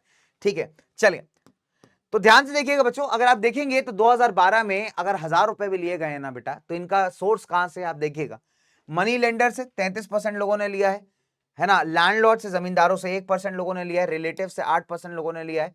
ठीक है, अगर आप देखोगे अदर नॉन इंस्टीट्यूशनल एजेंसी से 2% लोगों ने लिया है, गवर्नमेंट से मात्र 1% लोगों ने लिया है, कोऑपरेटिव सोसाइटी से और बैंक से 25% लोगों ने लिया है। ठीक है, और कमर्शियल बैंक से अगर आप देखोगे तो 25% लोगों ने लिया है, और कुछ 5% लोगों ने यहाँ पे अलग एजेंसी से लिया है। तो यहाँ पे एक चीज तो समझ में आती है कि जो सोर्सेज ऑफ क्रेडिट है पर ₹1000 है ना, अगर मान लीजिए 1000 रुपए भी कोई ले रहा है गांव के अंदर, तो कहां से ले रहा है, तो सबसे ज्यादा आप देख पा रहे हो कि ऐसा इंसान जो है या तो रिलेटिव से ले रहा है, या तो मनी लेंडर्स वगैरह से ले रहा है, या तो जमींदारों से ले रहा है। तो ओवरऑल हम जो देख पा रहे हैं बहुत क्लियर है पिक्चर यहाँ पे, कि जो इनफॉर्मल सोर्स ऑफ क्रेडिट है उसका रोल यहाँ पे ज्यादा है ना, कि यहाँ पर ज्यादातर लोग जो है इनफॉर्मल सोर्स ऑफ क्रेडिट से लोन लेना पसंद कर रहे हैं। क्यों? बिकॉज यहाँ पे कोई डॉक्यूमेंटेशन की रिक्वायरमेंट नहीं, कोई टर्म्स एंड कंडीशंस नहीं है। बट अगर आप बैंकों के पास जाएंगे, कोऑपरेटिव के पास जाएंगे, तो यहाँ पे टर्म्स एंड कंडीशन बहुत ज्यादा है, डॉक्यूमेंट बहुत चाहिए, कागजात बहुत चाहिए, तो एज अ रिजल्ट लोग इनको अप्रोच कर ही नहीं पाते। तो गांव वगैरह में आप देखेंगे, इस पाई चार्ट बताता है कि इनफॉर्मल सोर्सेज से लोगों ने लोन ज्यादा लिया है। ठीक है, डन। अगर आप देखोगे तो यहां पे जितना भी आपको ब्लू दिखाई दे रहा है ना, ये आपको एक डेटा है। ठीक है, तो all the loan taken by urban households, और वही अगर आप अर्बन शहरों की बात करें तो परसेंटेज ऑफ फॉर्मल और इनफॉर्मल काफी डिफर करता है। तो हमने रूरल बात कर लिया, हम बात कर लेते हैं शहरों की।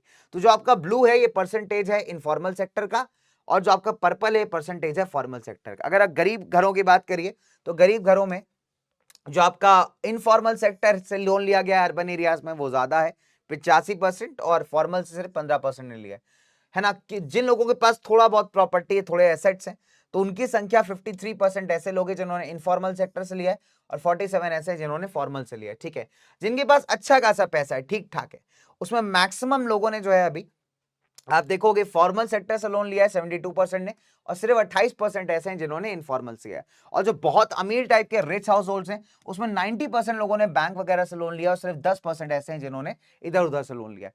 तो आप देख पाओगे कि अर्बन एरियाज के अंदर भी जो बेचारे गरीब लोग हैं वो अभी इनफॉर्मल सेक्टर पे ही ज्यादा डिपेंडेंट है कंपेयर टू फॉर्मल, और जो अमीर लोग हैं वो फॉर्मल पे डिपेंडेंट है। तो अमीरों के पास सब कुछ मिल जाता है, एसेट्स भी मिल जाते हैं, कोलैटरल भी मिल जाता है। तो एक बात तो समझ में आ रही है कि जो बेचारा गरीब आदमी है वो सबसे ज्यादा परेशान है, सबसे ज्यादा पिस रहा है। तो यहां पे एक सवाल उठता है कि why there is a need to increase the formal source of credit in India. तो फॉर्मल सोर्स ऑफ क्रेडिट को बढ़ाने की जरूरत इसीलिए है बिकॉज यहाँ पे जो खासकर गरीब है वो सबसे ज्यादा गंदा सफर कर रहा है, एंड उसकी प्रॉब्लम तभी सॉल्व होगी जब बैंक्स, कोऑपरेटिव्स वगैरह ज्यादा कम दामों पे यहाँ पे लोन देना स्टार्ट करेंगे। देखिए फॉर्मल सेक्टर जो है सिर्फ half of the total credit needs को ही मीट कर पाता है रूरल पीपल के। डन। जो बाकी नीड्स हैं, इनके बाकी उधारी कहां से आती है? इनफॉर्मल सोर्सेज से। तो जरूरी है कि फॉर्मल सोर्सेज को ज्यादा इक्वली डिस्ट्रीब्यूट करना, जिससे कि आपके जो गरीब लोग हैं उनको भी सस्ते दामों पे लोन यहां पे मिल सके, राइट। तो यहां पे जरूरी है कि बैंक्स और कॉर्पोरेटिव्स अपनी लेंडिंग को इंक्रीज करें, खासकर गांव के एरियाज में, रूरल इलाकों के अंदर, सो दैट जो डिपेंडेंस है ना इनफॉर्मल सेक्टर के ऊपर, वो यहां पे थोड़ी सी रिड्यूस हो। कि ज्यादातर हमने क्या देखा ग्राफ के अंदर, पाई चार्ट के अंदर, कि लोग जो हैं, गरीब लोग खासकर, इनफॉर्मल सेक्टर से ज्यादा आसानी से लोन प्राप्त करने में विश्वास रखते हैं। तो ये तभी सॉल्व हो पाएगा जब बैंक, कोऑपरेटिव जो है ना इन लोगों को ज्यादा पैसा देना स्टार्ट करेंगे। देखिए फॉर्मल सेक्टर लोन्स को एक्सपांड कराने की जरूरत है, बट इनफैक्ट ये भी इंपॉर्टेंट है कि हर एक इंसान जिसको इसकी जरूरत है उनको एटलीस्ट ये लोन मिले। फॉर्मल सेक्टर को एक्सपांड करने का मतलब ये नहीं कि जो अमीर आदमी है, जो ठीक ठाक आदमी है, सिर्फ उसी को लोन दिया जा रहा है, गरीबों को निगलेक्ट किया जा रहा है। तो तभी फायदा होगा जब यहाँ पे गरीबों को इक्वल तरीके से अधिकार मिलेंगे, राइट्स मिलेंगे, तब जाकर के कहीं फॉर्मल सोर्सेज का सक्सेसफुल होगा। ठीक है, फायदा होगा। डन बच्चों। तो फॉर्मल सोर्सेज को बढ़ाना जरूरी इसीलिए है। तो आपको 3 नंबर में क्वेश्चन आएगा तो आप ये पॉइंट्स लिख के आ सकते हैं। डन। नाउ अब देखिए इस प्रॉब्लम को सॉल्व करने का एक बड़ा अच्छा तरीका है सेल्फ हेल्प ग्रुप्स यानी एसएचजी। इसमें फॉर श्योर बच्चे आपको 5 नंबर का क्वेश्चन आता है, तो ध्यान रखिएगा। देखिए जितने भी गरीब हाउस होल्ड्स हैं, अभी हमने देखा कि इनफॉर्मल सोर्सेस पे ये डिपेंड करते हैं काफी ज्यादा, ठीक है। इसके दो रीजन है, बिकॉज बैंक्स हर जगह प्रेजेंट नहीं है दुनिया भारत के अंदर, और अगर बैंक्स प्रेजेंट भी है तो बैंक से लोन लेना बहुत ज्यादा डिफिकल्ट है। क्यों? क्योंकि उनको डॉक्यूमेंटेशन बहुत ज्यादा चाहिए, कोलैटरल चाहिए, जो इन लोगों के पास नहीं है। डन। तो ऐसे में इस प्रॉब्लम को ओवरकम करने के लिए लोगों ने क्या किया, अपने कुछ ग्रुप्स बना लिए, सेल्फ हेल्प ग्रुप्स। मान लीजिए कि 15-20 लोगों ने क्या किया, हमें काम किया, इन्होंने कहा कि भैया हम एक ग्रुप बनाते हैं, हमारे पास जिसके पास जो जो पैसा होगा, जो जो सेविंग्स होगा, सब हम लोग आपस में मिलके इसको कलेक्ट कर लेंगे, और इसके बेसिस पे जिसको जैसी जरूरत पड़ती जाएगी हम लोग उसको अपना देते जाएंगे। और कभी कभी क्या होता है बच्चों, इससे बड़ा फायदा होता है, ठीक है। तो लोगों ने क्या किया कि एसएचजीज क्या है, स्मॉल ग्रुप्स हैं, किसके? गरीब लोगों के, खासकर पुअर पीपल के, जो छोटे छोटी सेविंग्स अपने बीच में कलेक्ट करते हैं, ठीक है। मान लीजिए 15-20 लोगों का ग्रुप है, तो 20 लोगों ने क्या किया, हम लोग मंथली बेसिस पे उन्होंने डिसाइड किया कि हर एक बंदा 200-200 रुपए कंट्रीब्यूट करेगा, ठीक है। तो 20 लोग मिलकर 200-200 रुपए कंट्रीब्यूट करेंगे, तो एक सर्टेन अमाउंट आ गया, एक पैसा आ गया, है ना। अब ग्रुप के जिस मेंबर को यहाँ पे जरूरत होगी, उस मेंबर को थोड़ा सा पैसा जितना भी डिमांडेड है वो दे दिया जाएगा, और फिर जब वो मेंबर के पास पैसा आ जाएगा तो उससे रिकवर कर लिया जाएगा। या हो सकता है इस पैसे को कोलैब करके ये लोग कोई छोटा मोटा बिजनेस भी स्टार्ट कर सकते हैं, जिससे सारे लोगों को प्रॉफिट जो होगा वो डिवाइड कर लिया जाएगा। तो ये आपका सेल्फ हेल्प ग्रुप है, ठीक है। तो सेल्फ हेल्प ग्रुप में जनरली 15 से 20 मेंबर्स हैं, है ना। यूजुअली एक ही मोहल्ले के होते हैं, है ना, जो बड़ी आसानी से कई बार मीटिंग करके जो है रेगुलर बेसिस पे ये लोग चीजों को सेव कर सकते हैं। डन। चलिए, अब अगर आप देखोगे तो इसका एडवांटेज बहुत ज्यादा है। क्या एडवांटेजेस है? नंबर 1, इससे क्या होता है, जो लैक ऑफ कोलैटरल का प्रॉब्लम है ना बोरोवर्स को, वो सॉल्व हो जाता है। बिकॉज बैंक जो है ना, अभी सेल्फ हेल्प ग्रुप अगर अच्छे से सेविंग कर रहा है, रेगुलर सेविंग कर रहा है, तो बैंक इस डेटा को चेक करता है, और इस बेसिस पे बैंक इनको छोटे मोटे काम स्टार्ट करने के लिए लोन देने को तैयार हो जाता है। अब ये लोन टाइम पे वापस किया जा रहा है, इस बात की श्योरिटी कौन करवाएगा? आपका सेल्फ हेल्प ग्रुप। तो इस बात को श्योर करते हैं कि लोन को टाइमली वापस किया जाए, तो बैंक भी इनको अभी थोड़ी आसानी से लोन देने के लिए अग्री कर जाता है, ठीक है। तो लोग टाइमली लोन्स ले सकते हैं अलग अलग पर्पसेस के लिए, है ना, एक ठीक ठाक रेट ऑफ इंटरेस्ट पे। डन बच्चों। साथ ही साथ देखोगे ये ना बिल्डिंग ब्लॉक्स हैं इनफैक्ट आपके गरीब लोगों के। तो एसएचजीज के अंदर आप देखेंगे तो महिलाएं खासकर, सिर्फ पैसा ही नहीं है यहाँ पे, पैसे के अलावा जो आपकी प्रॉब्लम, पर्सनल प्रॉब्लम्स है, उनको भी डिस्कस करने का एक बहुत अच्छा प्लेटफॉर्म है। इससे क्या होता है, नंबर 1, पहले तो जो आपकी महिलाएं हैं वो सेल्फ इंडिपेंडेंट बन रही फाइनेंशियल टर्म्स के अंदर, ठीक है। रेगुलर मीटिंग से क्या होता है, एक बढ़िया प्लेटफॉर्म मिल जाता है इनको अपनी कई सारे पर्सनल मुद्दों को भी डिस्कस करने का। फॉर एग्जांपल हेल्थ हो गया, न्यूट्रिशन हो गया, घरों के अंदर कोई प्रॉब्लम चल रही, डोमेस्टिक वायलेंस का कोई इशू है, तो इस तरीके के जो नॉर्मल सोशल मुद्दे हैं, पर्सनल मुद्दे हैं, उनको भी आपस में मिलकर डिस्कस करना, सॉल्व करना, सोल्यूशन निकालने का भी एक बहुत अच्छा प्लेटफॉर्म है आपका सेल्फ हेल्प ग्रुप्स, ठीक है। प्लस हमने क्या देखा, क्या सुना अभी, कि बैंक भी इनको बड़ी आसानी से लोन दे देता है। तो ये एक अच्छा प्लेटफॉर्म है जिसमें बिना किसी चीजों को, जमानत को डिपॉजिट किए, कोलैटरल डिपॉजिट किया, अभी आसानी से लोन भी दे सकते हो, साथ ही साथ कुछ काम धंधा स्टार्ट कर सकते हो, लोग यहाँ फाइनेंशियली इंडिपेंडेंट बन सकते हैं। डन। चलिए, अब एक बड़ा अच्छा एग्जांपल आता है यहाँ पे ग्रामीण बैंक ऑफ बांग्लादेश का, कि ग्रामीण बैंक जो है one of the biggest success stories है in reaching the poor people, ठीक है, उनकी क्रेडिट नीड्स को मैनेज करने के लिए। 1970 में एक छोटा सा प्रोजेक्ट स्टार्ट हुआ था, ग्रामीण बैंक ने 2018 में करीब 9 मिलियन मेंबर्स को यहाँ पे गेन किया है, और 81,600 विलेजेस को बांग्लादेश के अक्रॉस कवर किया, ठीक है। इनफैक्ट आप देखोगे इसके जितने भी बोरोवर्स हैं, मैक्सिमम विमेन है, और पुअरेस्ट सेक्शंस को बिलोंग करते हैं, सबसे गरीब फैमिली से बिलोंग करते हैं। इन बोरोवर्स ने प्रूव किया है कि पुअर वुमेन रिलायबल होती हैं, अगर पैसा लेंगे तो टाइम पे वापस भी करते हैं, ठीक है। और सबसे इंपॉर्टेंट बात है कि इसकी मदद से इन्होंने कई सारे खुद के छोटे छोटे बिजनेसेस को भी स्टार्ट किया, ठीक है प्यारे बच्चों। तो जो फाउंडर थे ग्रामीण बैंक के, प्रोफेसर मोहम्मद यूनुस, इन्होंने क्या कहा कि credit can be made available to the poor people on terms and conditions that are reasonable. फिर मिलियंस ऑफ पीपल ऐसे हैं जो क्या कहते हैं, जिनके बहुत सारे ड्रीम्स हैं, है ना, और अगर ये ड्रीम्स आपस में कोलैब कर जाएं तो ये लोग बड़े बड़े डेवलपमेंट्स को भी अचीव कर सकते हैं। तो ये मोहम्मद यूनुस का बड़ा खूबसूरत सा ख्याल है, और आज ग्रामीण बैंक का, जो बांग्लादेश का ग्रामीण बैंक है, उसका सक्सेस बच्चे वर्ल्ड फेमस है, ठीक है। चलिए, तो इसी के साथ आज के क्लास को एंड अप करते हैं। Thank you so much guys, मैंने ट्राई किया है कम समय के अंदर एकदम स्मॉल और बढ़िया प्यारे तरीके से आपको चीजों को समझाना। तो आइए मैं जाता हूं चुनू लाल के लिए एक नई क्यूटी तलाशने, आप जाइए अपनी ड्यूटी करने, यानी अपनी पढ़ाई करने, और मेरी मुलाकात होगी आपसे गर्मा गर्म समोसों के साथ अगली बार। अच्छा, चटनी लेने गया था भाई, ठीक है। चलिए, इसके पैसे फिलहाल मैं आपसे नहीं लूंगा, ये समोसे क्रेडिट पे आप ले सकते हो मेरे से, वो भी कम रेट ऑफ इंटरेस्ट पे, ठीक है। चले, नहीं भाई, इंटरेस्ट आप बच्चों से थोड़ी चार्ज करेंगे। चले, तो भाई एक समोसे के साथ एक समोसा फ्री, एक समोसा आपको 5 रुपए का मिलेगा, और मैं मिलता हूं आपसे अगली बार। Bye guys, take care, love you all मेरे उड़ानियंस, एंड मिलता हूं आपसे next time. Bye, take care.